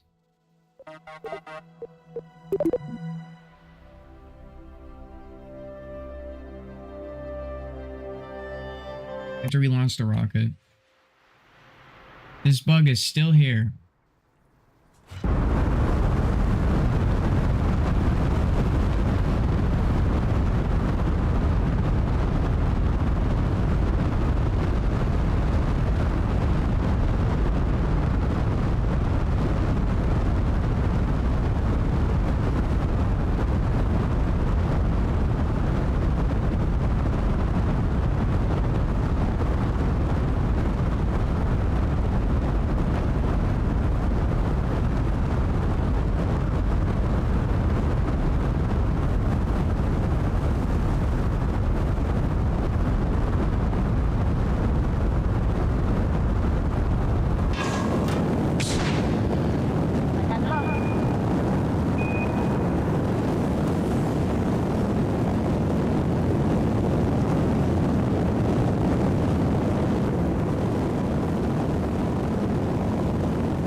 This rocket is really having a hard time staying straight. I didn't want to have to do this. This is something I was really refraining from doing. Because it's just not realistic. but we're gonna have to do it.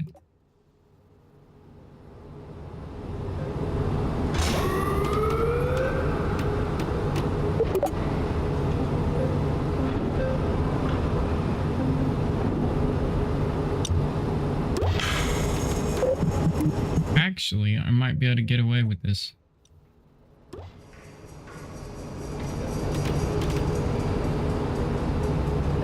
I still consider it a... Okay.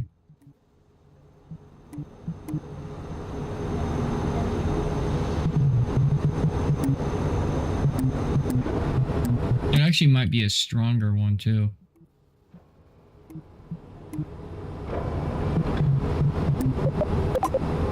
I need to actually find out. Impact tolerance is 10 meters a second. Impact tolerance is 10 meters a second. Thrust at 22,500 kilonewtons. Oof, fucking less.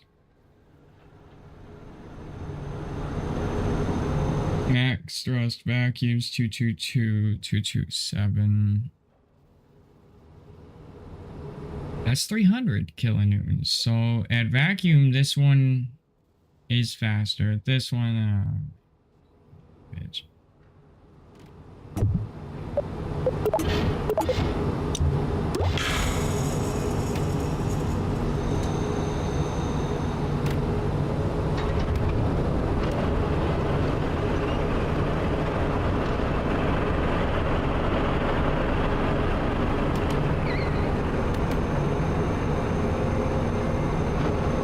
Okay, hold on. We did unlock some adapters.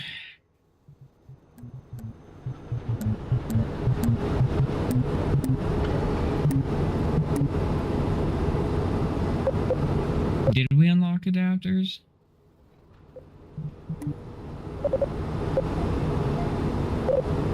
We did. There's none that I want.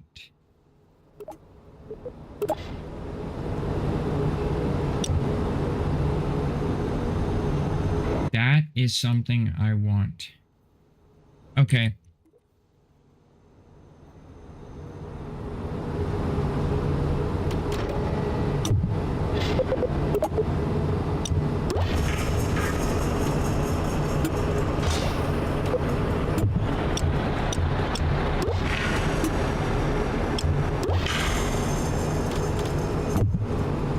I don't know what just happened to the rocket.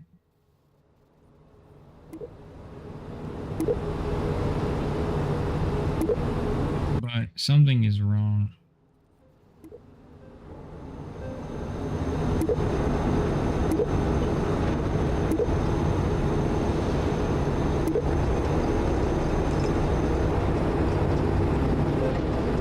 Something just broke. Okay, I'm gonna, yeah, good. I undid that.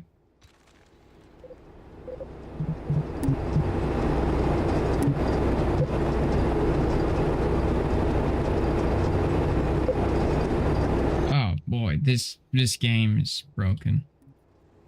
All right.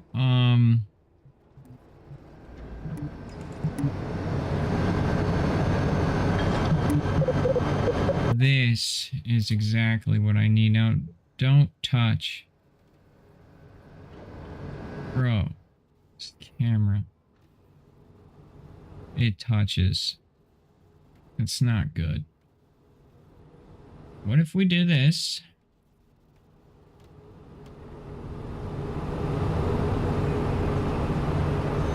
Yes.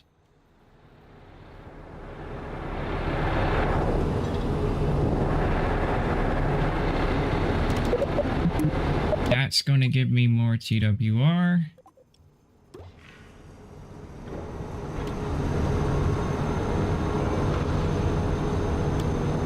Good.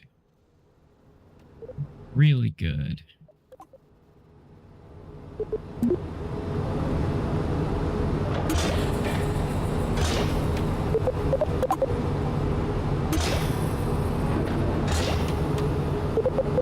This freaking madness again.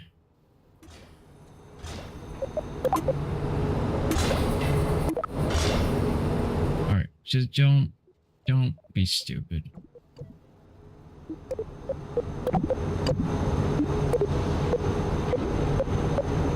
Please just don't be stupid. Please don't. Okay, good.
Ah, gosh, dude, this is crazy. Why won't this rocket stay straight?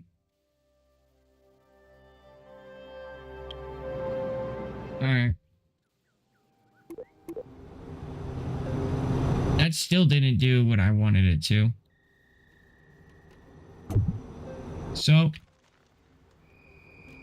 it's time to do like I said before. Something I don't want to do.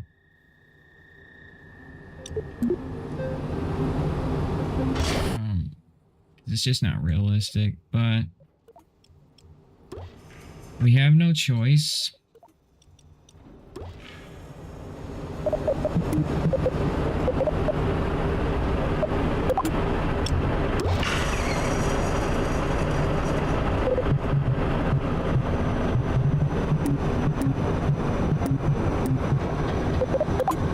The game just doesn't want to do it. So.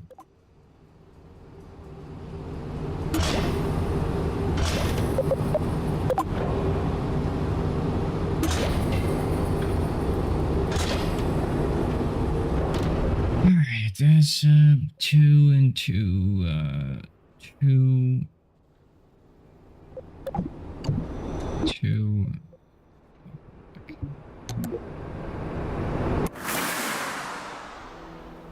There we go.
Ugh. And we still don't have orbit. Alright.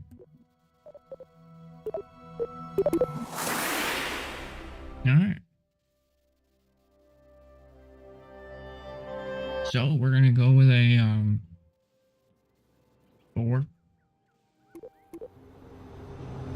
I go 4. That's annoying.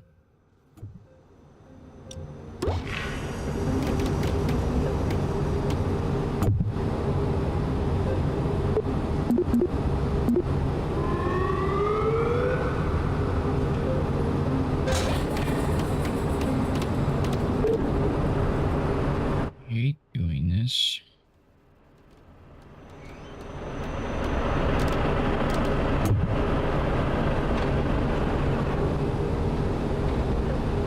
I'm gonna learn my lesson, alright, and replace those struts so the game doesn't crash.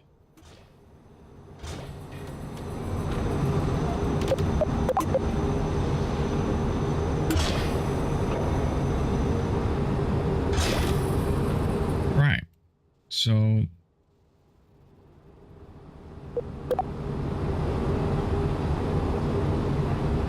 these 2 rockets need to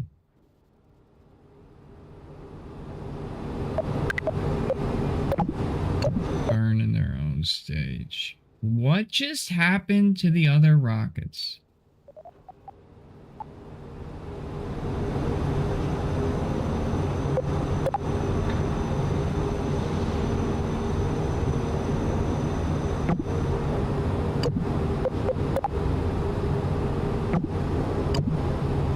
Alright, thank you.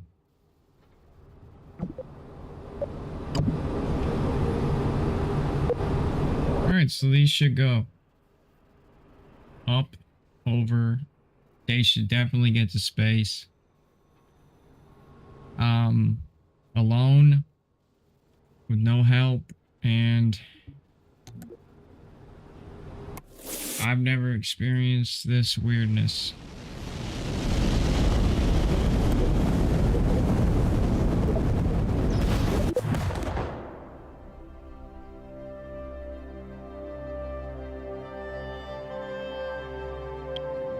Really? You don't have enough TWR to complete that? Really? Really, huh? Really? Really? Really? Really? 1000K. 1000K. 200. You'll do it now.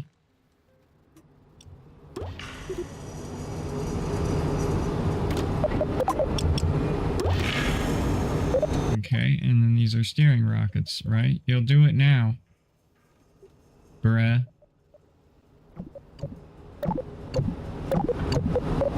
Tell me my TWR is... It's not enough.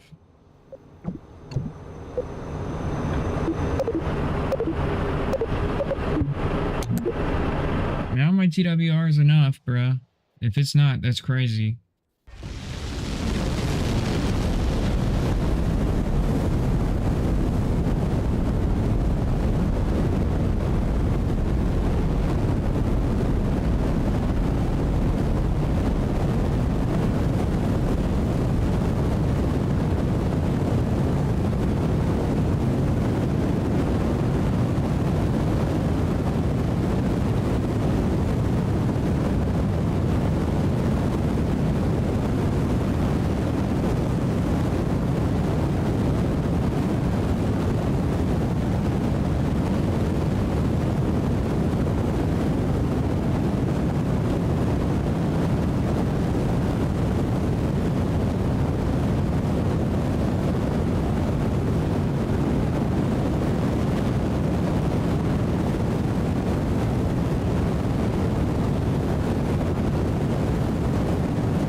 Robin.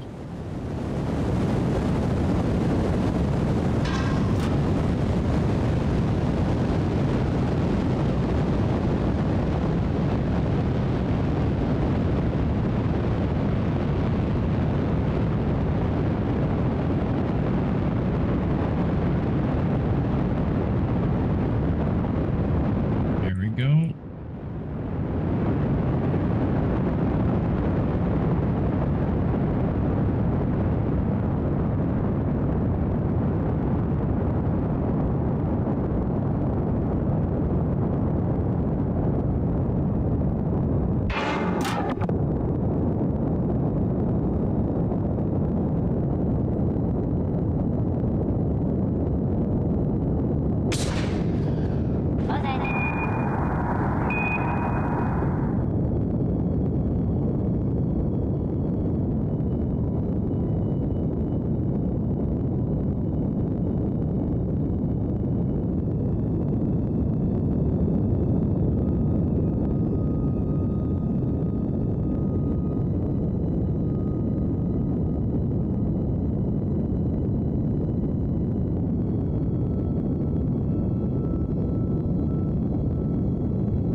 All right.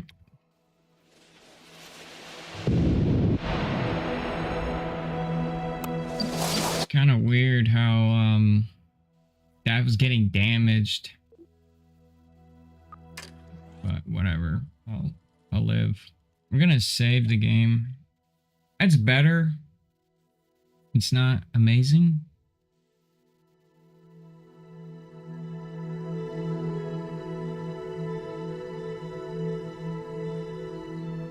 I don't have enough science to use bigger rocket configurations.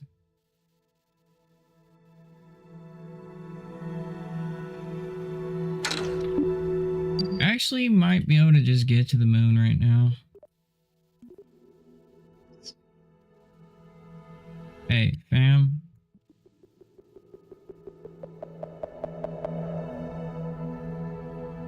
No.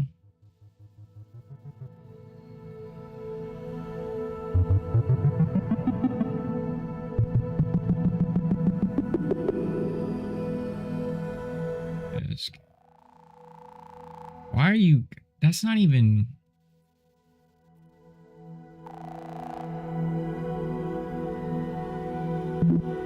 What?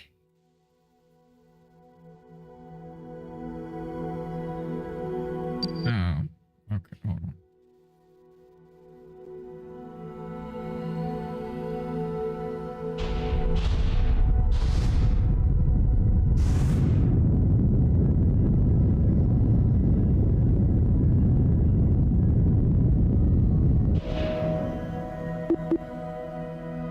We need to burn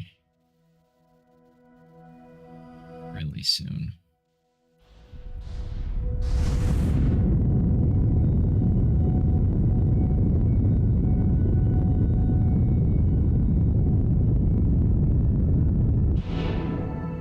All right.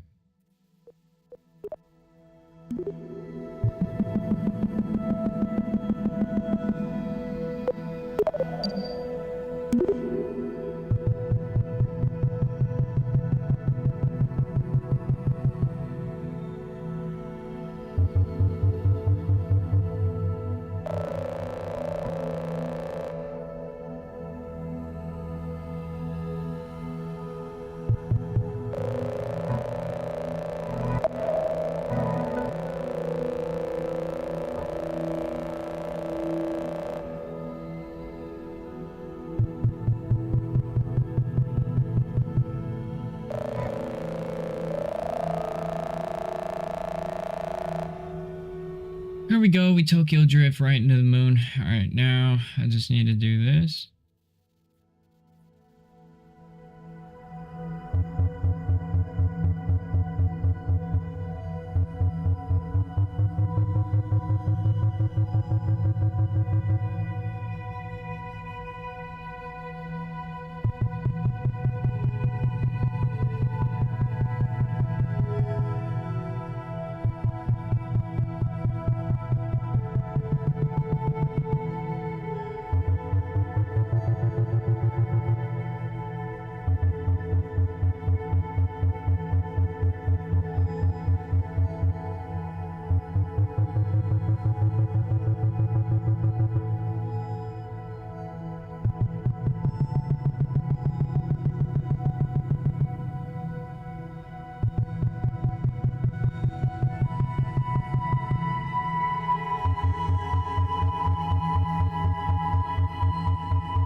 Okay, and now we should have 2 interceptions.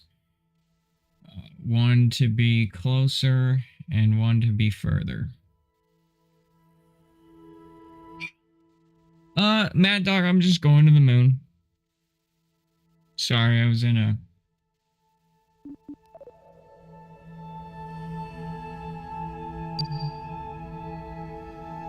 That's one crazy course. Yeah, just like that.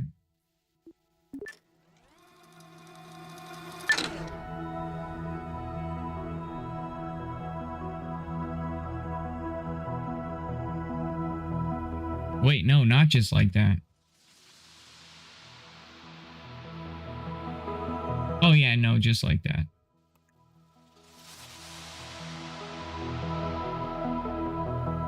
I panicked. Alright.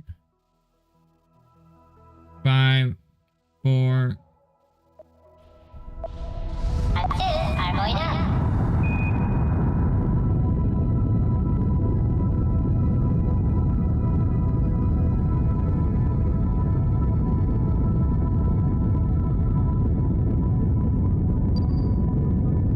Hey, moon.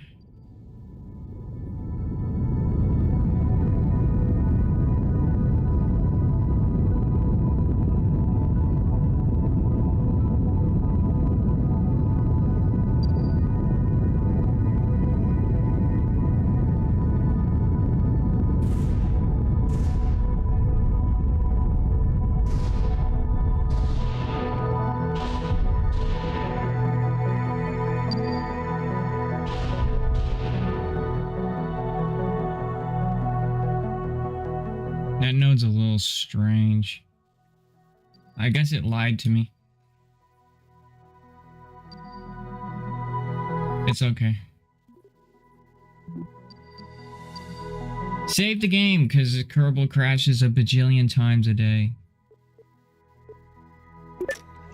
Please don't die, please don't die, please don't crash, please don't crash. Thank you.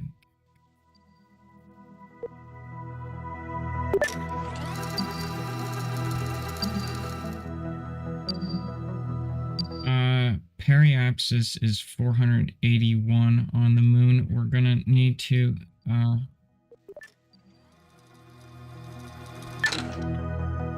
get that closer.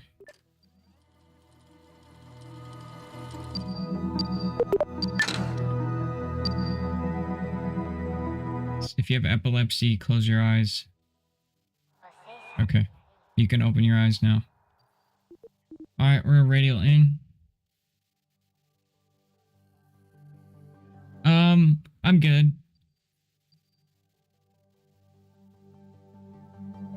I'm testing out Kerbal's new update.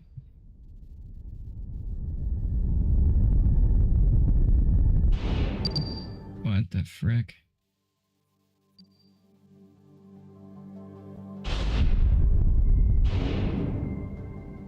Alright, cool. Now I'm gonna time warp to here. And then we're gonna try to circularize with 40.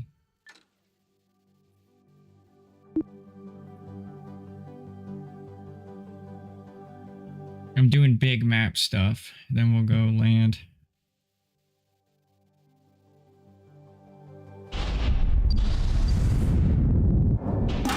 Okay, I do not want to circularize anymore.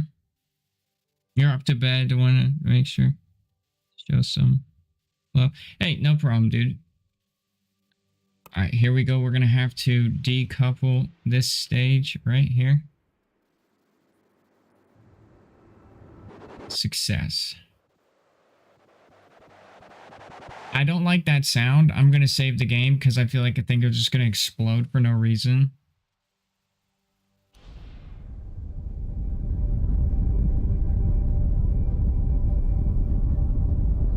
And I'm just going to try to get away from the debris there.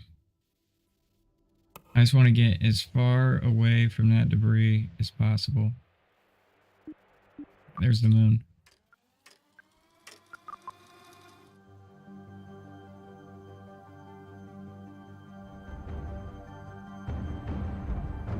Okay, so from right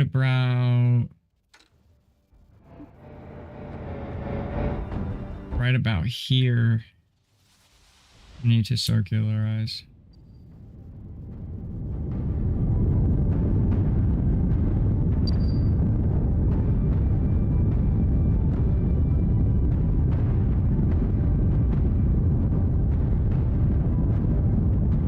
Alright, we've circularized. Okay, I need to time warp to this point. My debris is going to head back over into some sort of somewhere.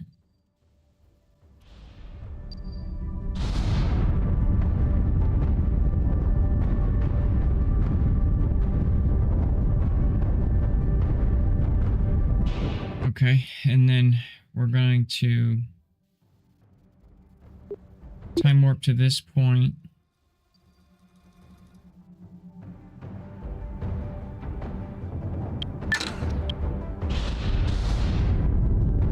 And create our landing location.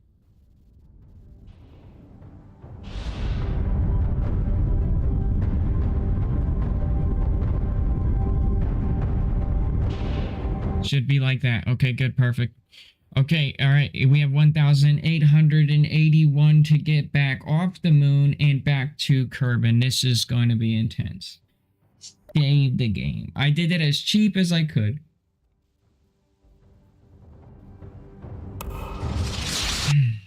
We're going to face away from the planet.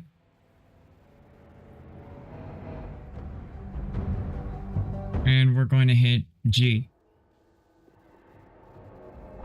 And then we're going to save the game again because I'm scared.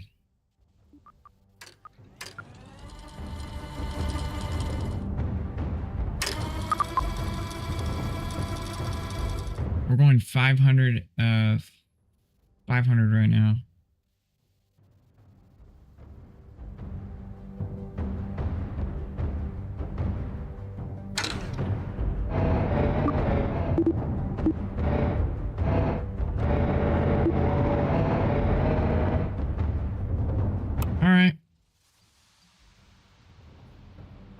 Time warp to get to the daytime.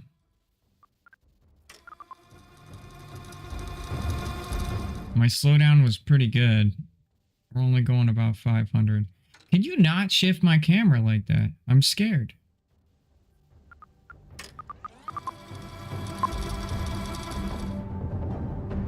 Don't tell me I'm going to land in a mountain range.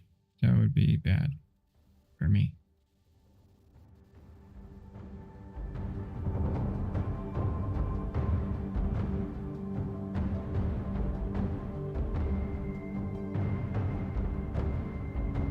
Alright, here we go. I'm at 7,000 right now.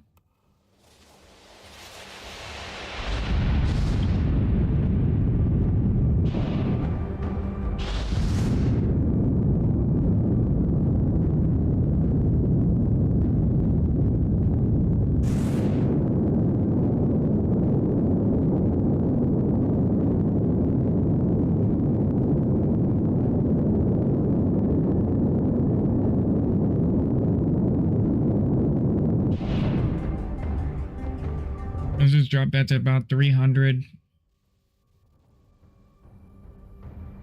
I don't want to...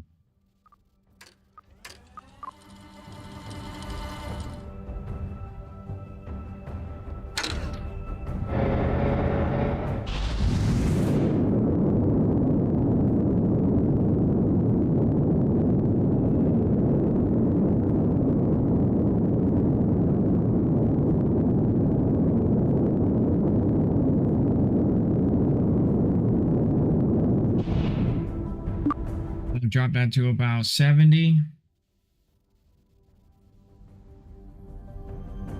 All right, 1,384.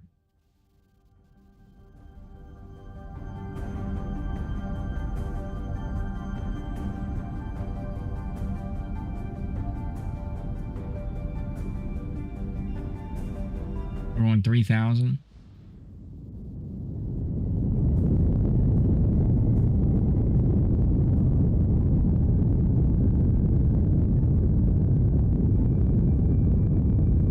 30. 20.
Okay, we did it. That was a beautiful landing. I'm gonna take RCS off. SAS on.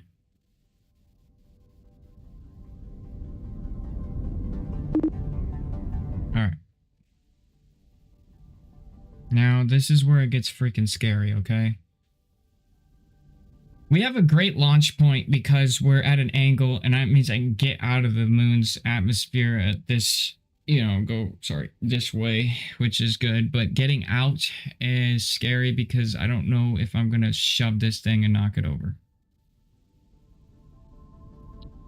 Alright, Bob. I knew it. Those legs better do their job.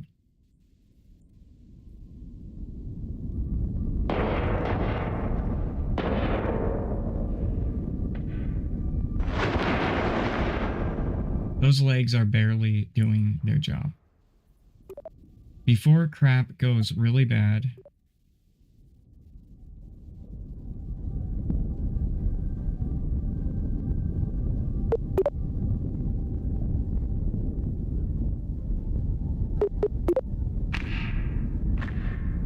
Plant that frickin' flag.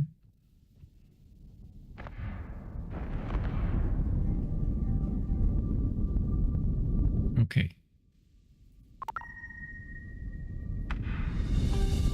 Get that moon sample.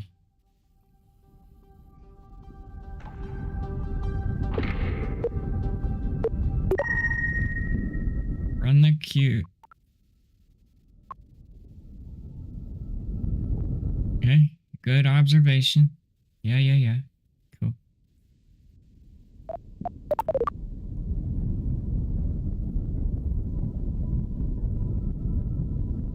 Okay. Now what we need to do, right, is we need to, unfortunately, go to the research and development or mission control. Except that we landed on the moon. Yes, for science.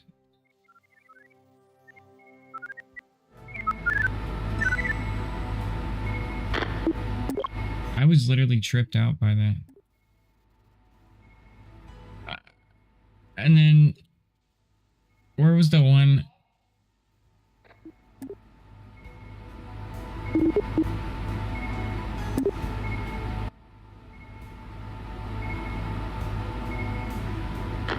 Find the source of the mysterious signal on the moon? What? Anyway, first dibs. Plant a flag within any... Okay. Mission is tracked. Okay, so now I can go back to the tracking station. And then hit Control. Bob is on a crashing trajectory.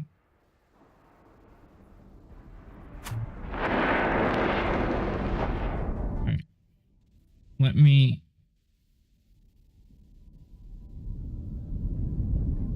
Are you shitting me?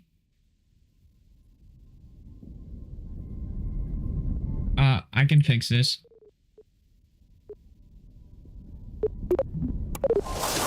I delete the fucking flag.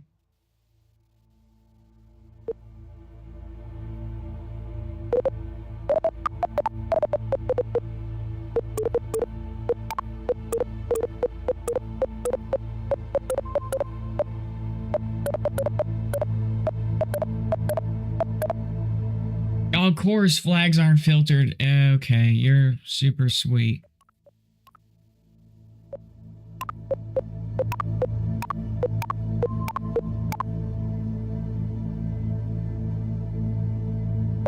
So I could go over there and maybe investigate that.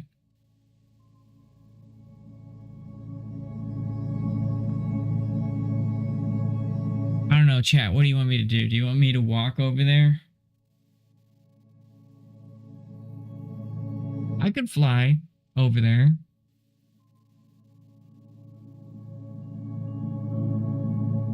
What do you want to do? Let's just bring him. Oh, remove flag. F.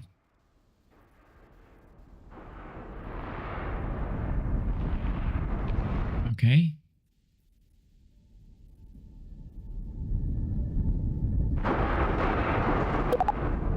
Plant flag. Flag 2, fool.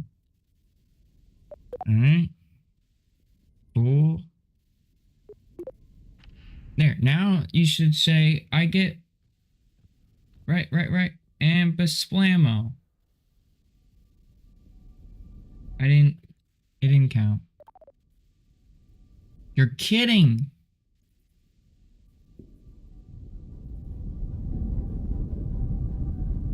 Oh, maybe I have to... Maybe I have to,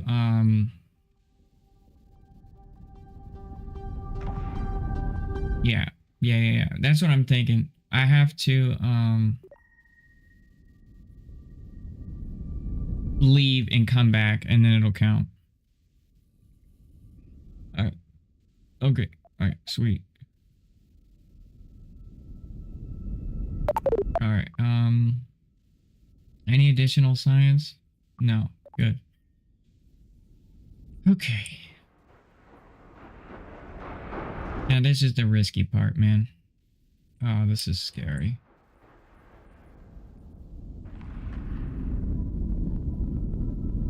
Please don't, please. Oh.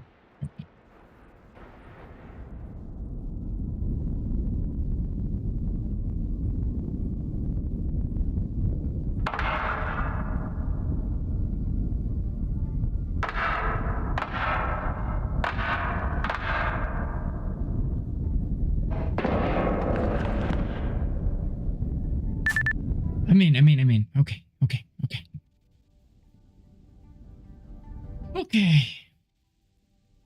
Here we go.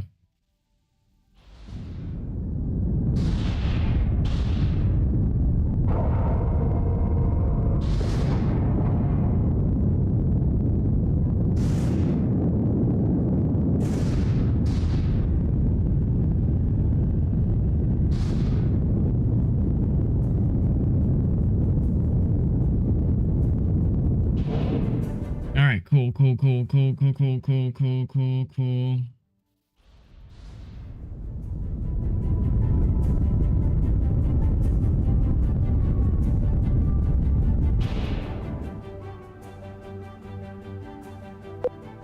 Set to target.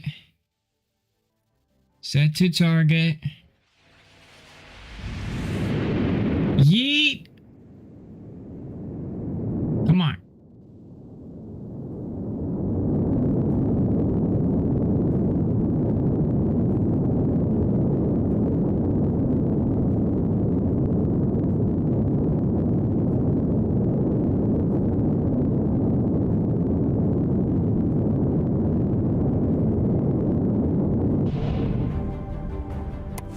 Show me the money.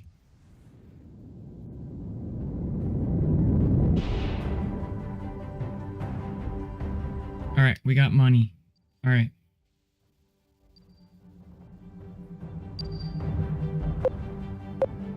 I don't know, man. That's gonna cost 100. Okay.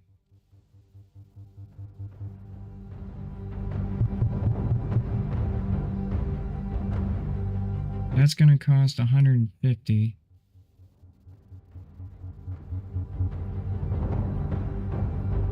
Show me something good, man. Rick, dude, is he really stranded?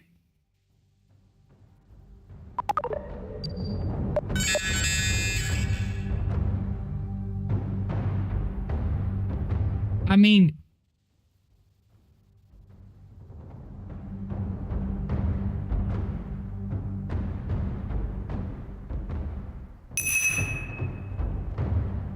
Oh, shoot.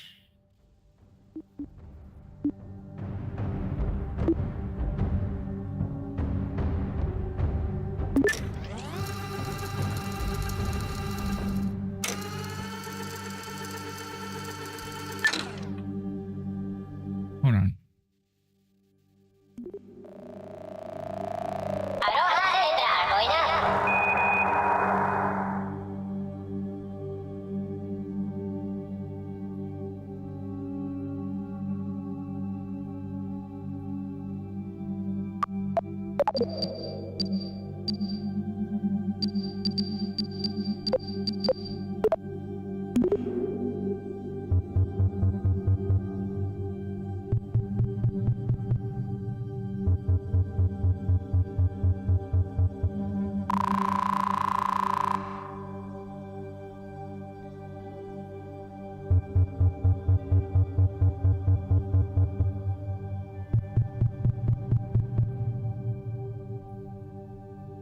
Shoot, dude.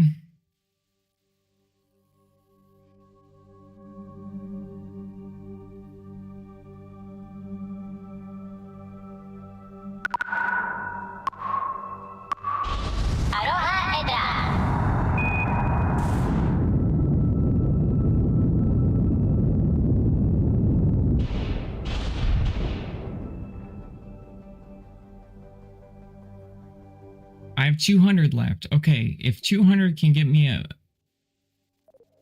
moon destroy or a moon.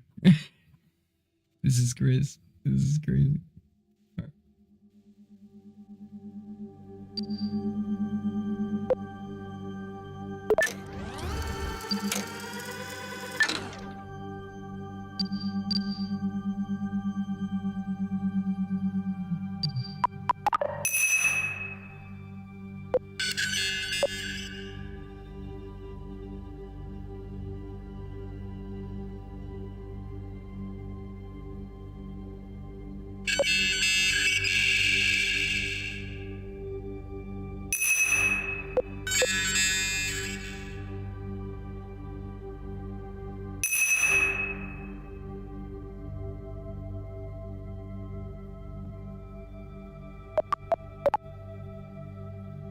Okay, we can get 100 research points if we get back to Kerbin.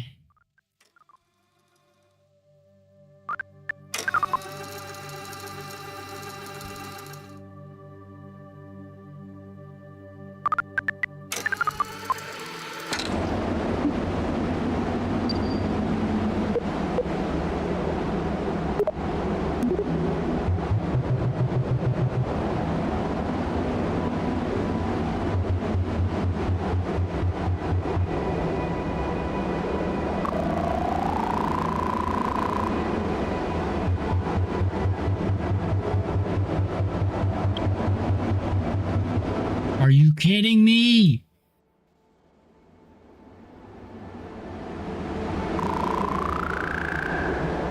Again.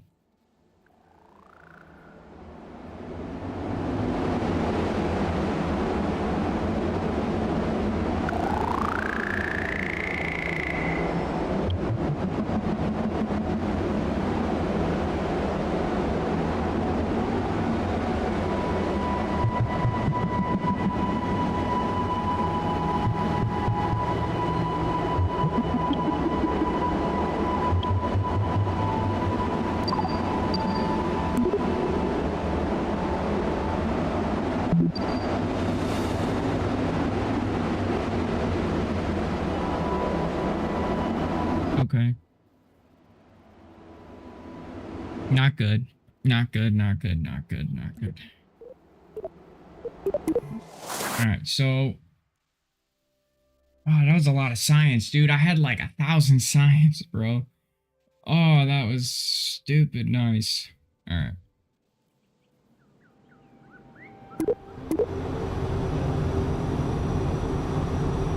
Here's what we're gonna do. We need to add another stage. Beyond that stage.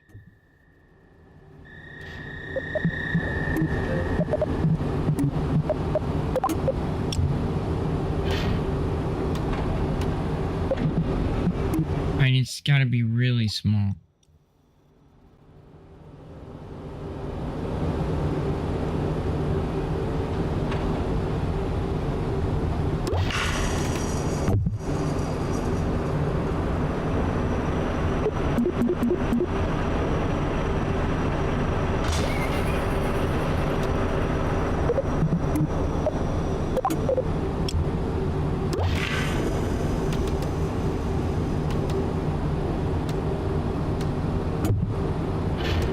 That's too big.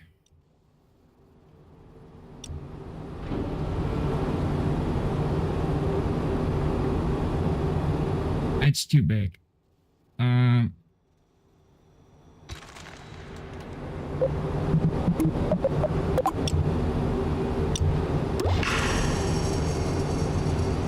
Yeah, it's good.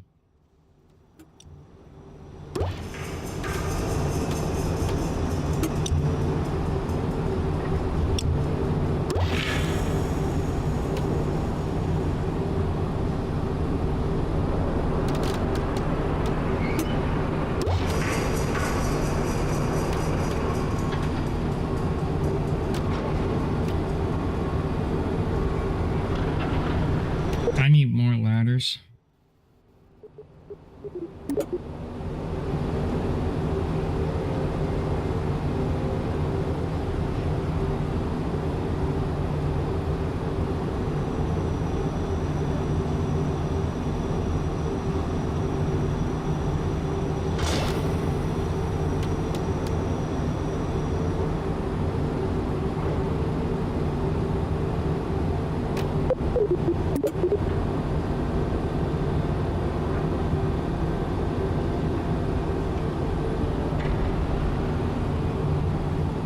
That's fun.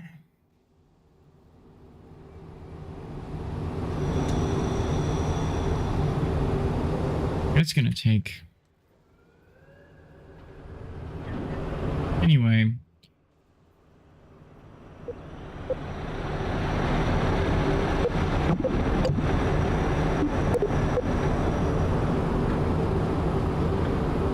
So this guy blast off, this guy blast off, then this guy blast off to here.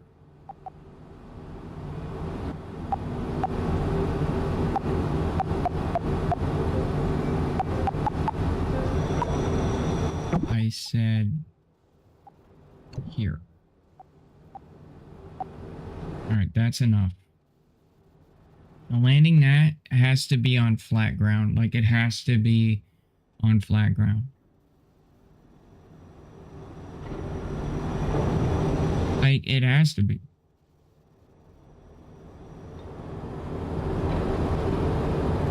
I'm going at this the wrong way.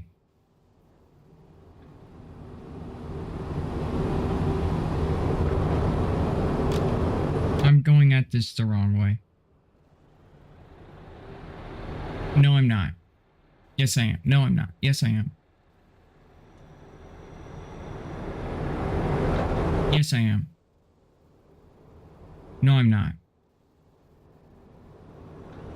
Add more fuel. That's like simplifying this.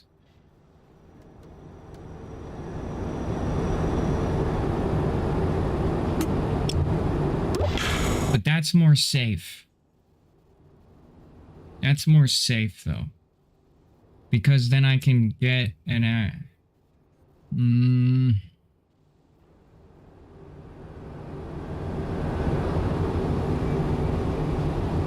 no. Alright.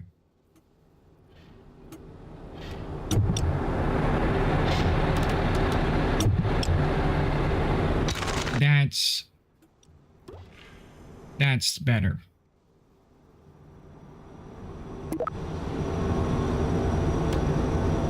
Yeah. That should give me more fuel.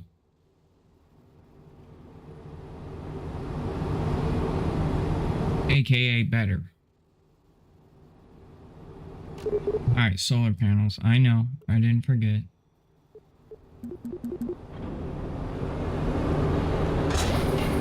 Alright, so more fuel, hence okay.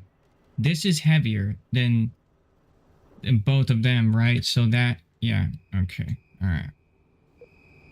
What is this?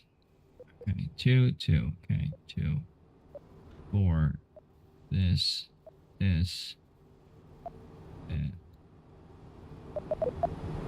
Boom. Alright. It's got 8,000 Delta V, so.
might be able to just go to the moon now.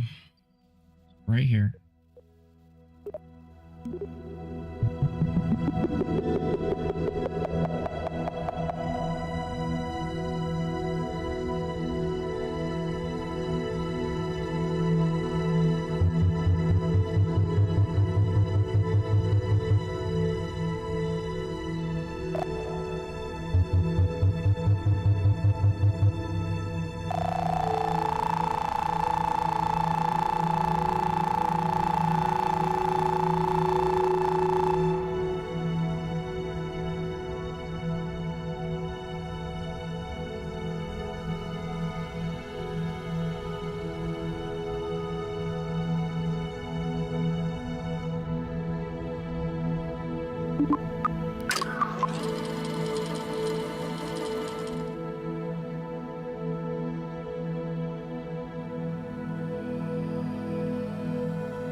That's great. I love that. Wait. Why is that requiring that much Delta V, bro?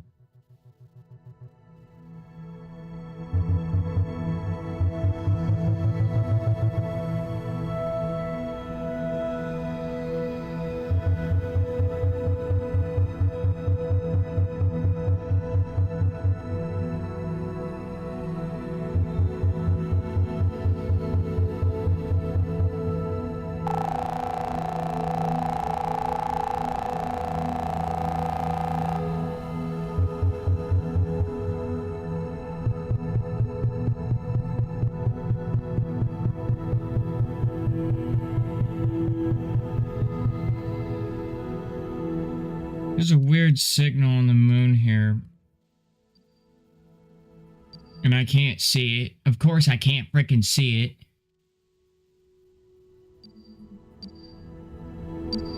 Oh, there is no signal yet until I land on the moon. Duh. Alright.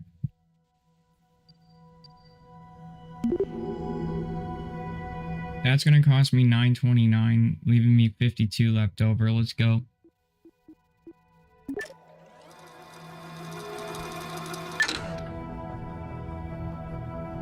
Alright, I think I can do this. Here we go. 25 seconds till moon attempt number 2. Hopefully we can get science, man. Get back. We get back to the moon. Let me burn there.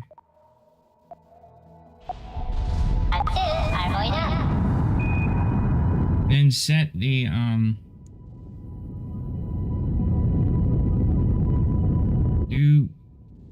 do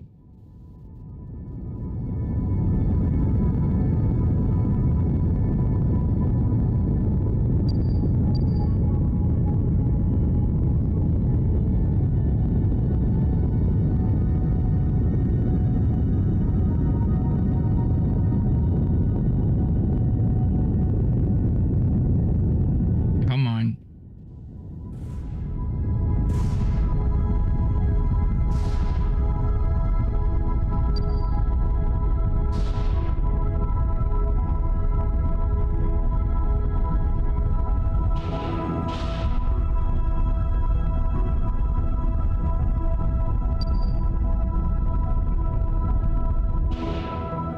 Alright, there. I have 157 left over. Pretty good, actually. The periapsis is not showing yet. course not. Typical.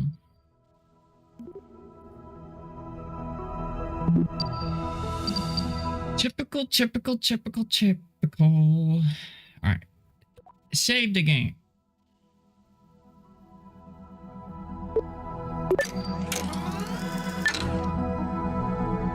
Alright. Now, I need to go to the mission control area.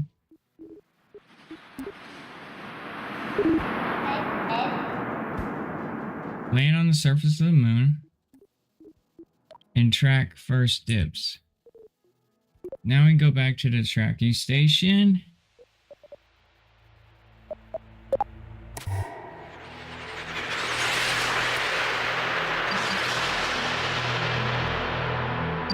Weird sounds.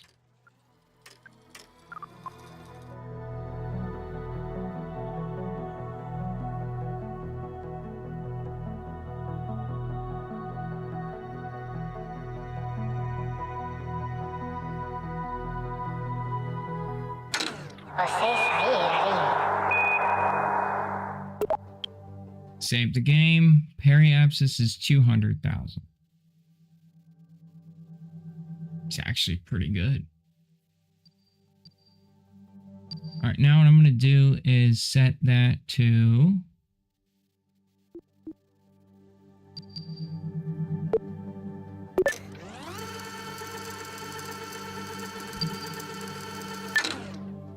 right there.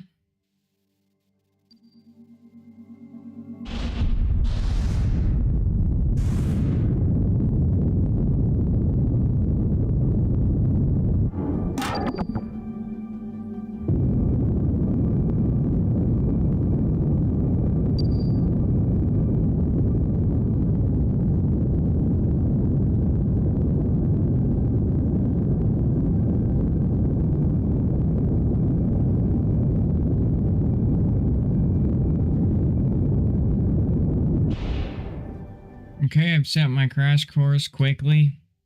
I don't want to fiddle around in orbit. Alright, and then we're going to time warp. I'm going to save here.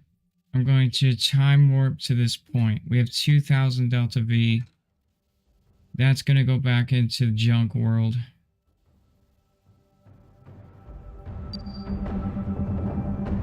What about...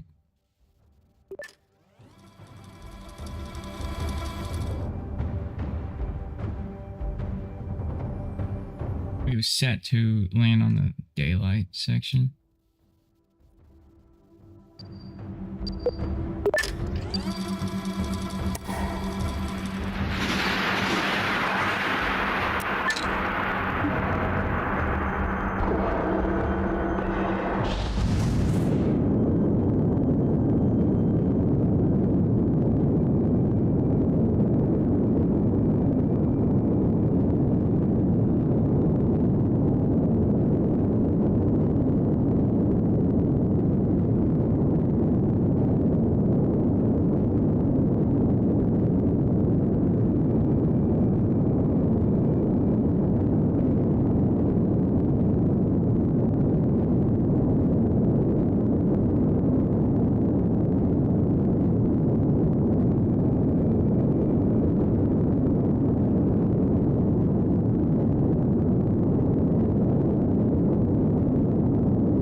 That should do it.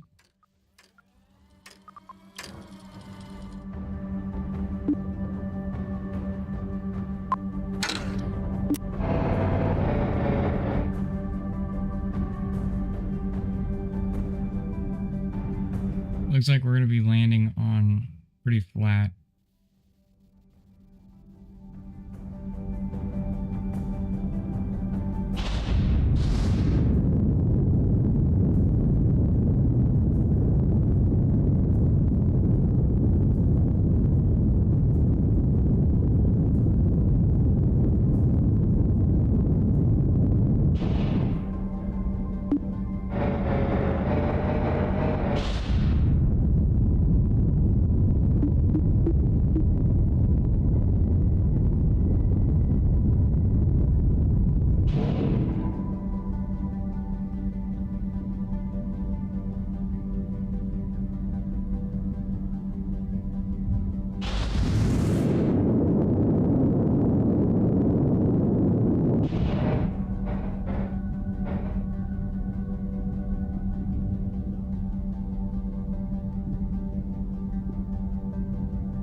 It's bad.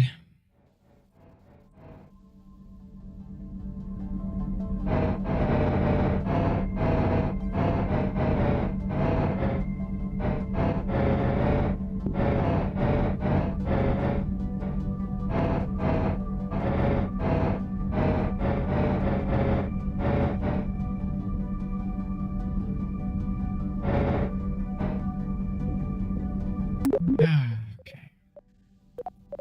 I don't know what happened. The maneuver node, or maneuver node went away. Glitches after glitches, man. Ah!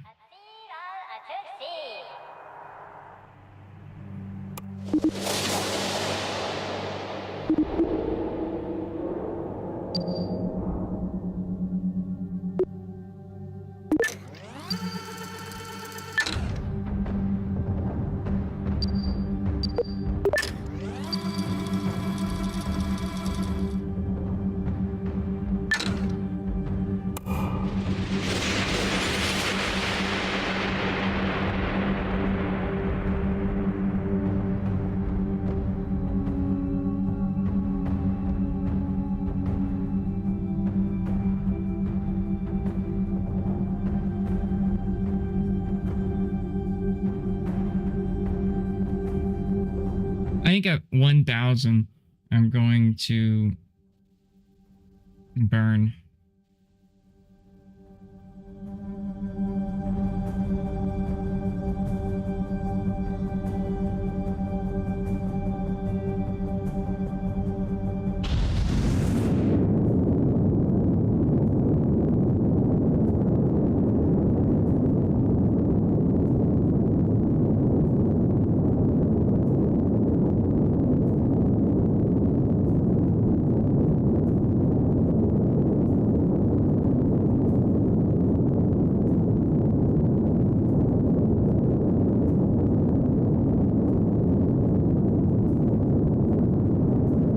That's not good.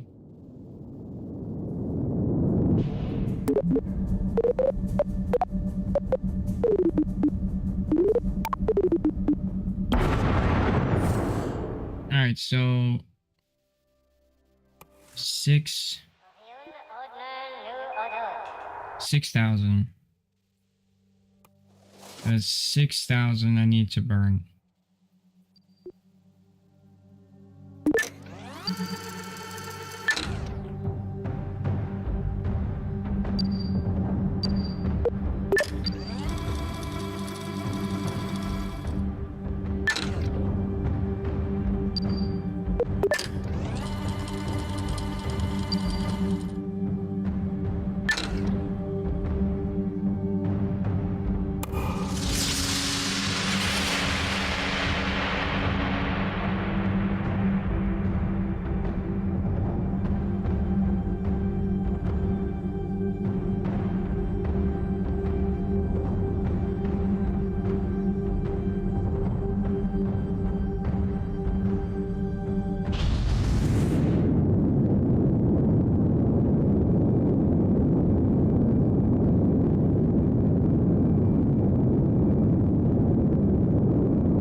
did it. Okay. Okay. I'm pretty nervous. But we did it. That was scary, sketchy, but we didn't damage a single part. It fell over, but it made it.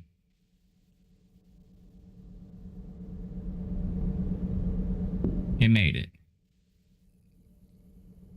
All right. Whoa.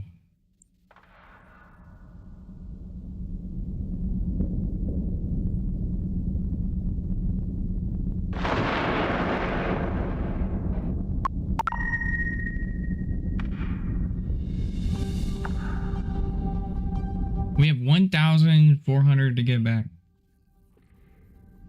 I hope that's enough.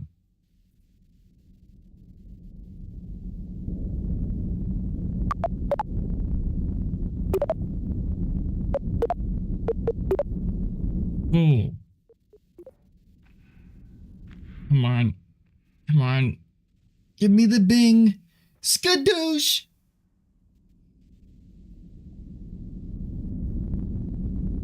It didn't.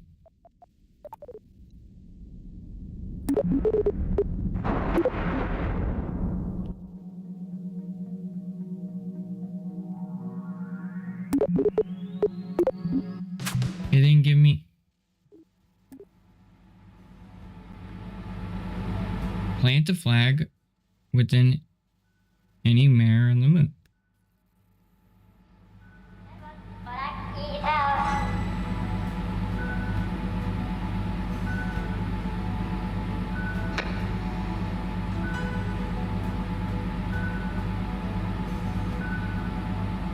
Oh, I need to plant it on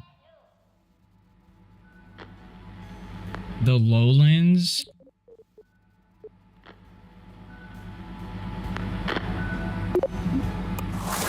That's why it wasn't counting.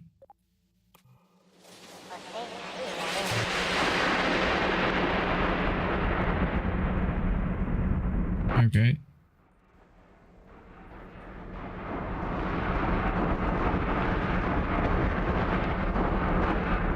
The lowlands.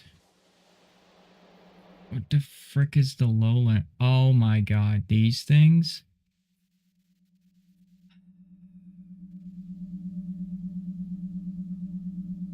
That's messed up, man.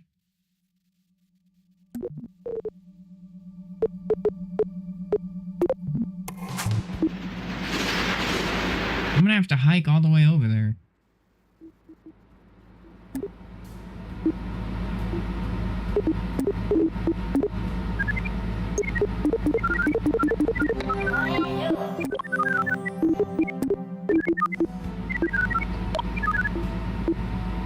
Alright. What if I landed right next to the signal? What if I landed right next to the weird signal? I'm on the opposite end. Of course. Of course. I was like, oh, what if it was in walking distance? That'd be so cool. Alright.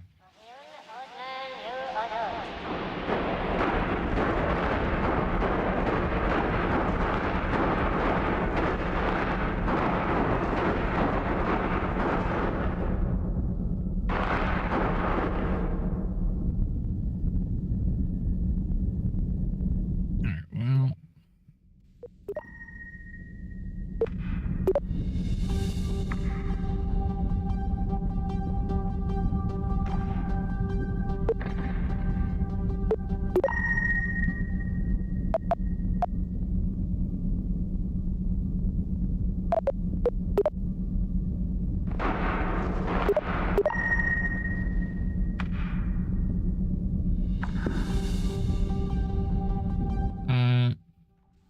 Run the crew survey.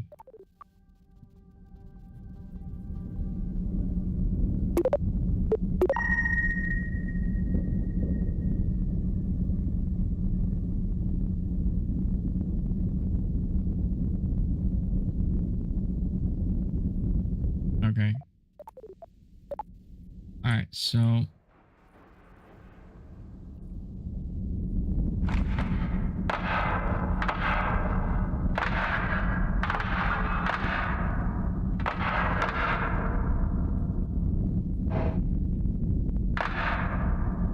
whoa.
How do I EVA? What is this? C?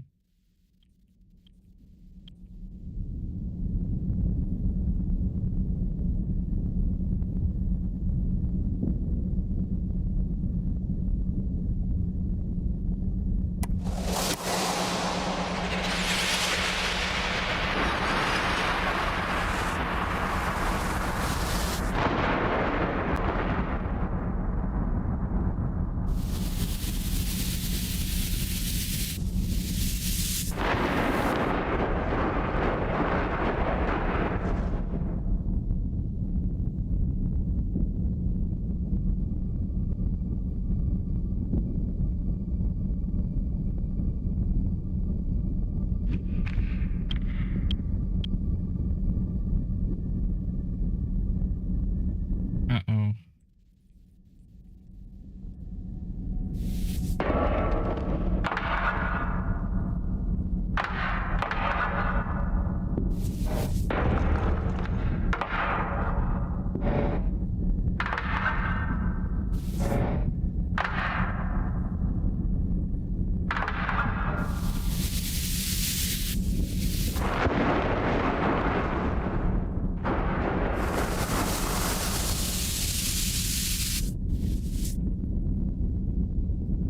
Shift. Okay. Alright, good.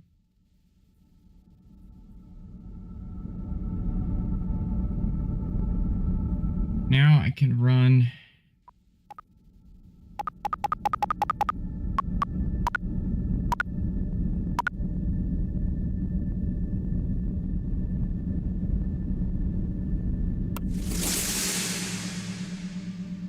I need to wait till the moon is facing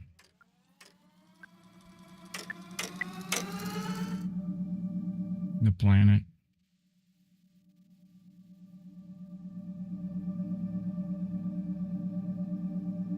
Why is the moon not turning?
That's the best I got.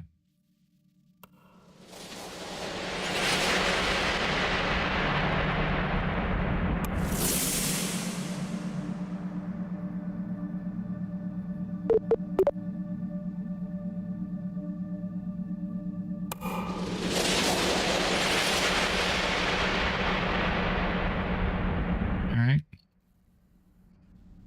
Save the game. And we need to launch and go left. Alright. So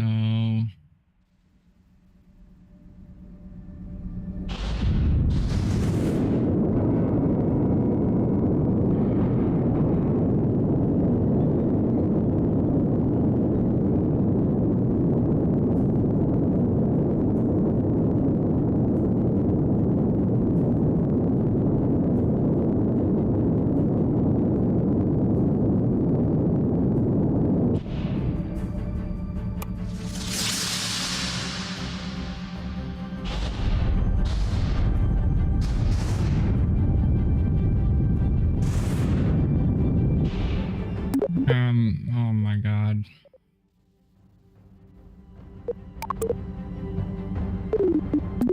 I'm not getting my trajectory. This game is so broken. So broken.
So I just need to get...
I went the wrong way.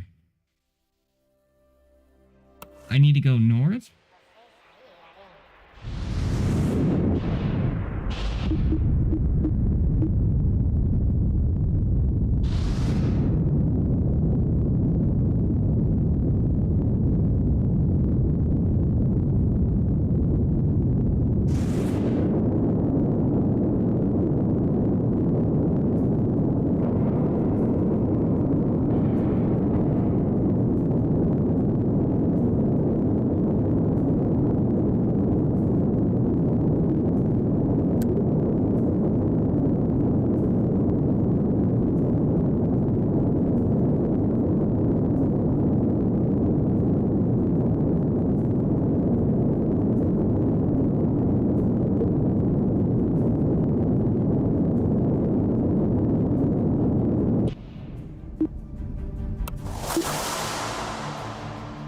Yeah, it works.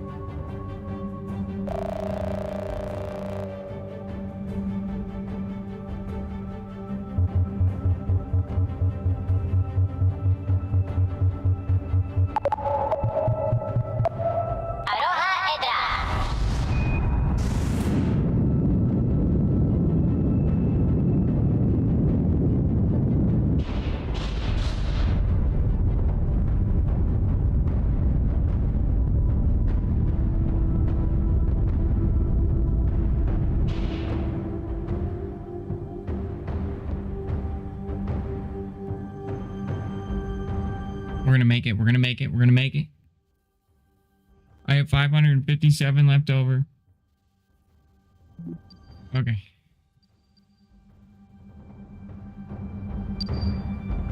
F5 save. Here we go.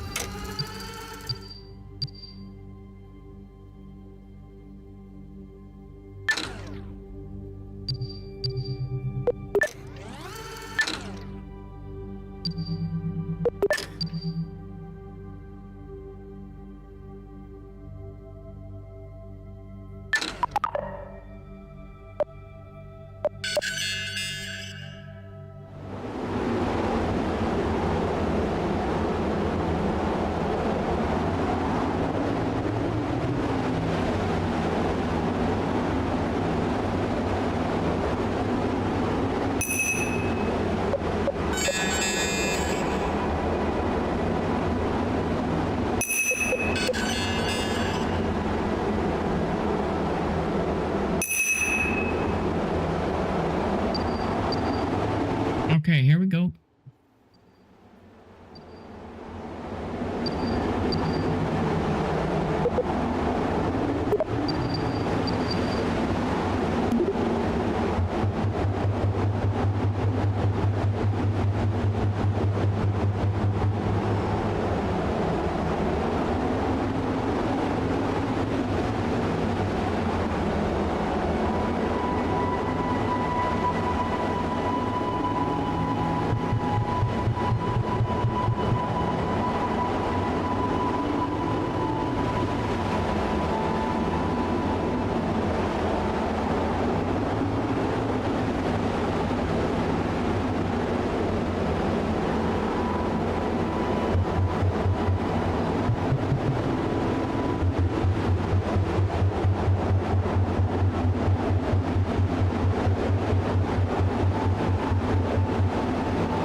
And I should land right back to where I started.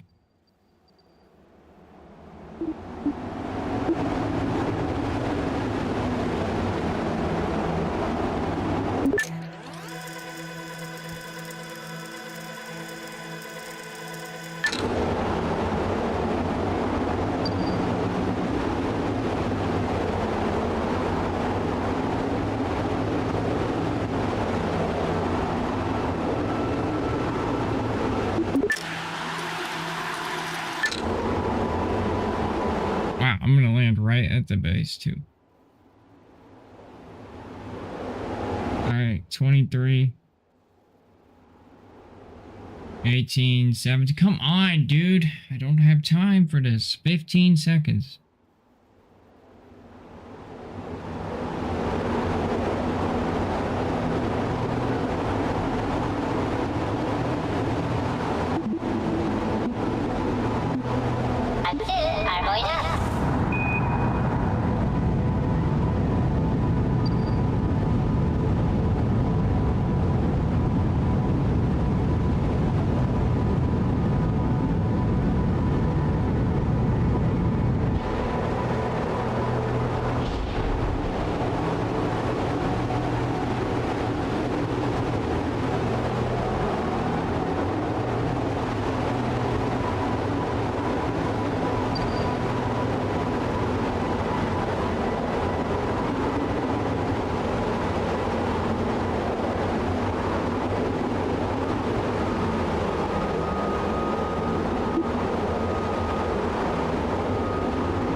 Okay, that is so tactically accurate.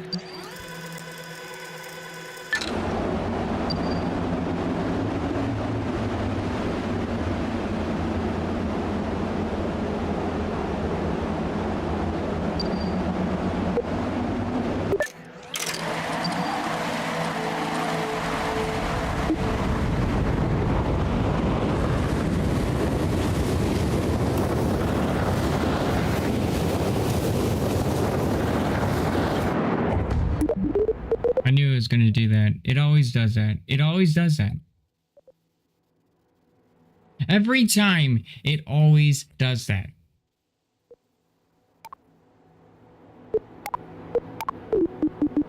It always does that. The time warp freaking glitch needs to be asserted. It needs to be asserted.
That's enough.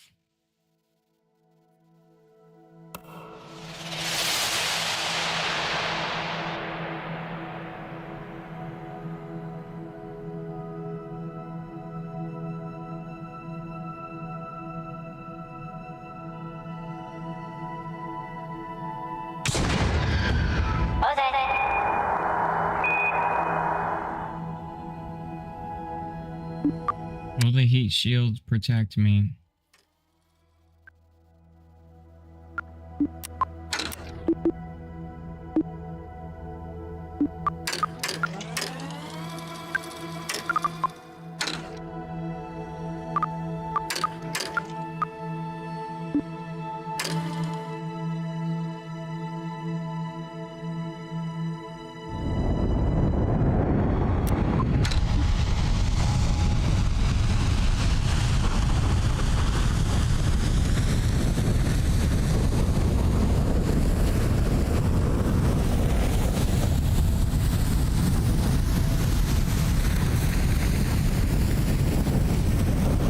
Oh God, it's getting hot.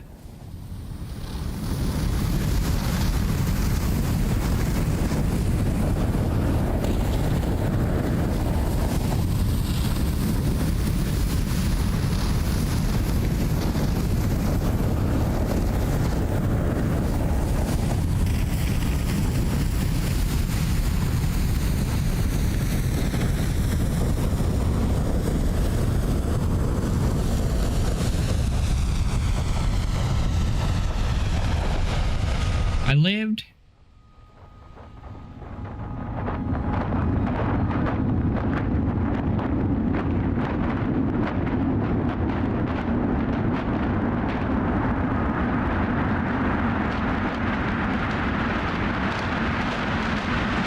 Here we go.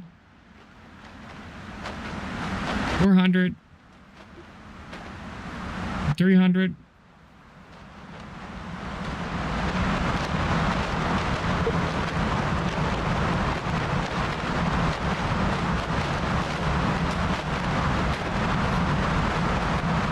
Bob is scared.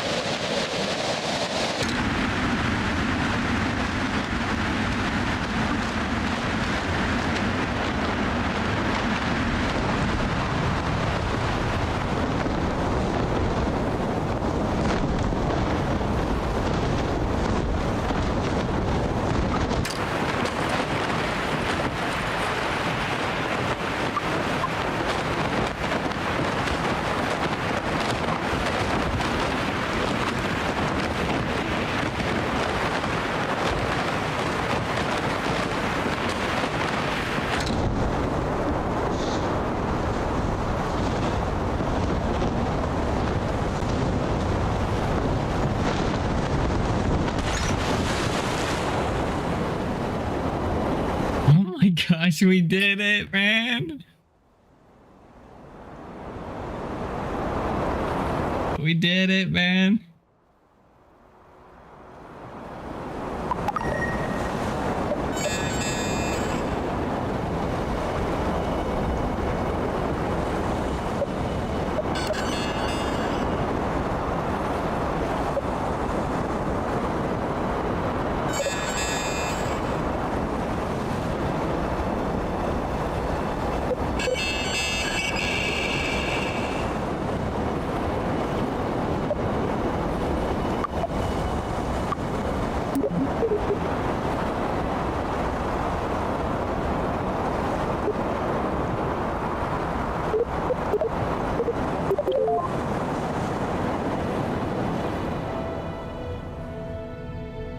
Part TVR 200 exploded due to overheating, but Bob is back alive, dude, on the freaking Earth. Oh, well, sorry. The planet Carbon. I always get that. Awesome. Bob Carbon lives. He lives, dude. Absolutely.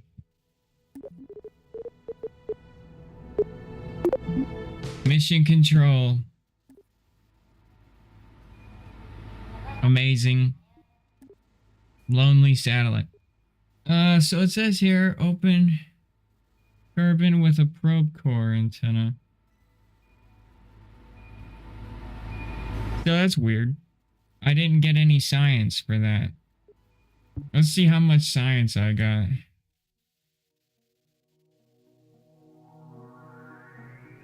Uh, 500 science. Oh my. So it did count. It did count. Goodness. All right.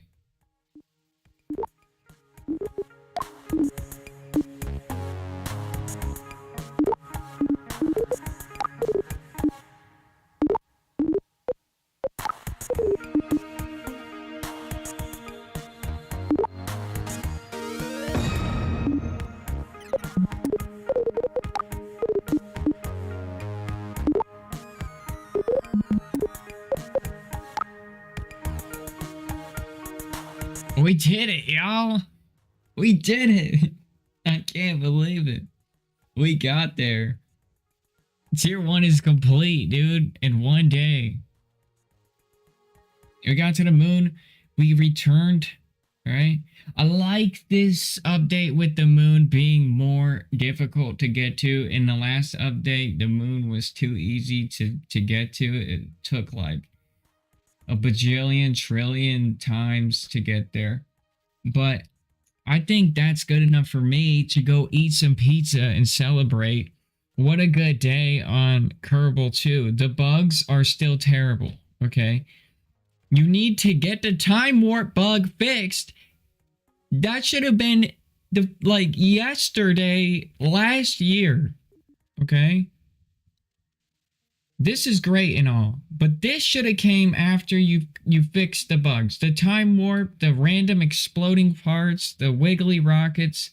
Get that fixed and stop trying to add stuff. Good God, this is great. Yeah,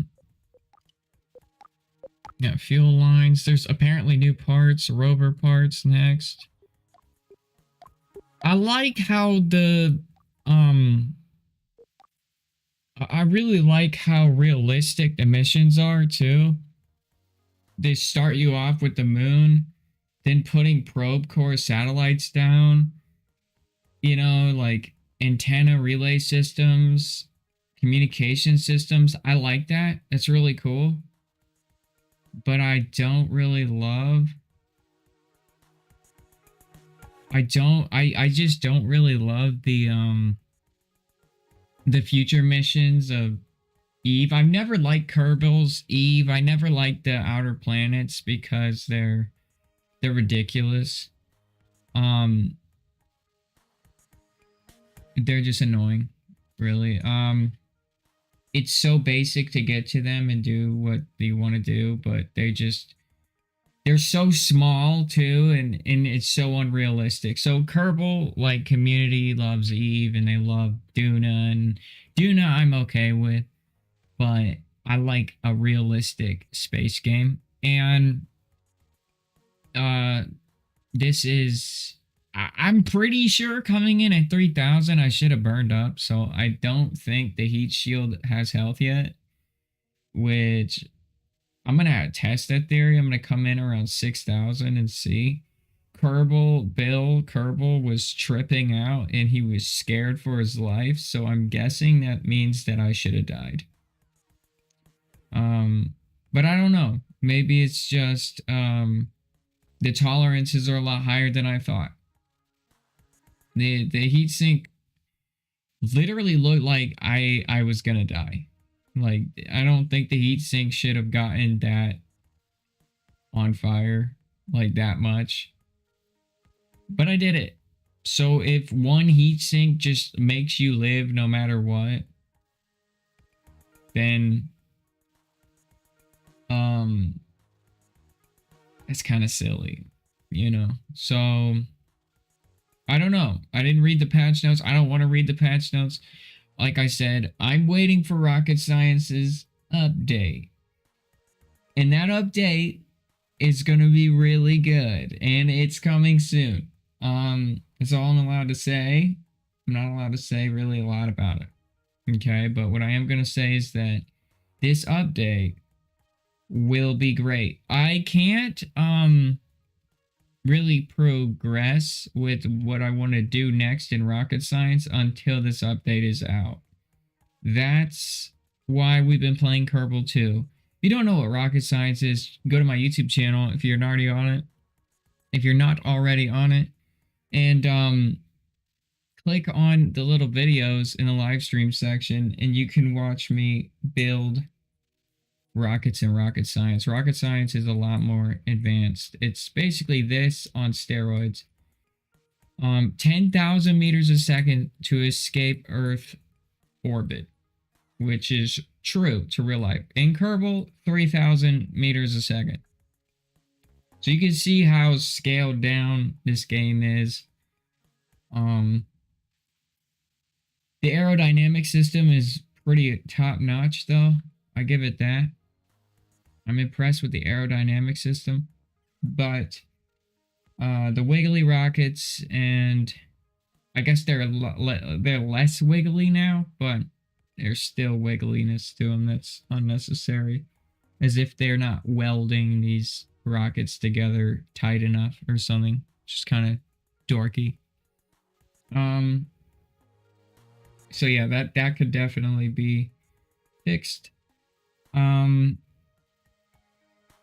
What else?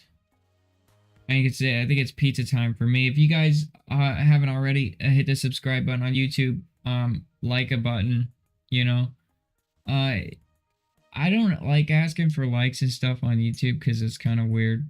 So I'm gonna say it like one whole time.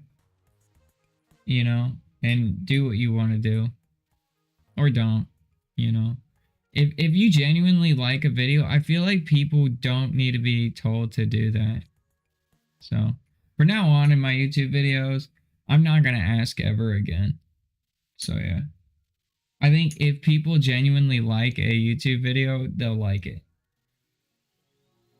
I like feel deterred whenever I'm watching a YouTube video when somebody's like the button or hit the like button. I don't want to. I'm like, no, I'm not going to. Now that you asked me to, I'm not going to. I'm never gonna do it. Ever. That's me. That's how I am. I'm spiteful. So I'm gonna just apply that to it. So hit the like button. I'm out. This will be the only time I ask. I asked again. Oh man, I need food. This is cool. This update's cool. I give it a 4 out of 10. You know? It's still not a buyable game. Don't buy this game. Don't buy it. Don't buy this game. Buy Kerbal, the first one. Alright? Then buy this game in 4 years. Unless I say it's buyable. Or just buy it if you want to buy it. Okay? Don't listen to me. You don't have to. Alright, I'm going to eat now. Then I'll be back, though. So, notifications. I do ask for people to hit the notifications because if you're not in our Discord, the Discord's full of literally awesome stuff. I have software. I'm a software developer. I have free software for you. I have antivirus that I made that finds spyware better than any other software that you can pay for. But that's all it does. So don't expect it to like get viruses for you. So it just finds spyware. There's a YouTube video linked in the description of that video of that section in the Discord. Just go click on it. It's called Seeker. All right. And then I made Video Worker, my own web browser. If you guys want it, you can have it. This is Video Worker. What's great about Video Worker is you can watch YouTube videos, sign in or whatever, and then you can put your games into where is it? Borderless mode, right? And you can, I don't know why Kerbal always like minimizes, But you can play games. You can like be in full screen applications like video editing and watching a tutorial or something on YouTube of like how to, I don't know, video edit, and you're always having alt tab back and forth, and you like scroll down and then you can go back to your game. So it's really cool. So you can like add comments to YouTube video. It's really cool. It's called Video Worker. It's really cool. You can make a new tab by hitting the plus icon. I don't know why Kerble always minimizes whenever I do anything. And you can click and drag the window in this white space area. You can expand the window with the green, and you can shrink the window, and you can close the window completely. And I used Discord icons, like Discord emojis, as the window tabs. So if you know how Discord is, or if you're a Discord fan, you'll like that. And Discord emojis are the are your expand and retract and new window, and yeah. But it's in alpha, right? So some websites it doesn't like, some websites it does like. Just stay on YouTube for now. It's most stable there. It's called Video Worker. It's a video player, but you can put anything in that URL and go there. But I can't promise you it won't crash because it's designed for YouTube. But one thing that I will bring up about my web browser is that web browsers usually steal your data and sell it. My web browser doesn't. Opera and DuckDuckGo are the only two web browsers in the world that don't take your data and sell it. So I'm now number 3. So my web browser is the only other web browser in the world. I'm being really cynical and dramatic. I'm sure there's others out there, but it's one of those. So take it for how you take it. I'm gonna go eat now. Enjoy. Here's a stupid moment.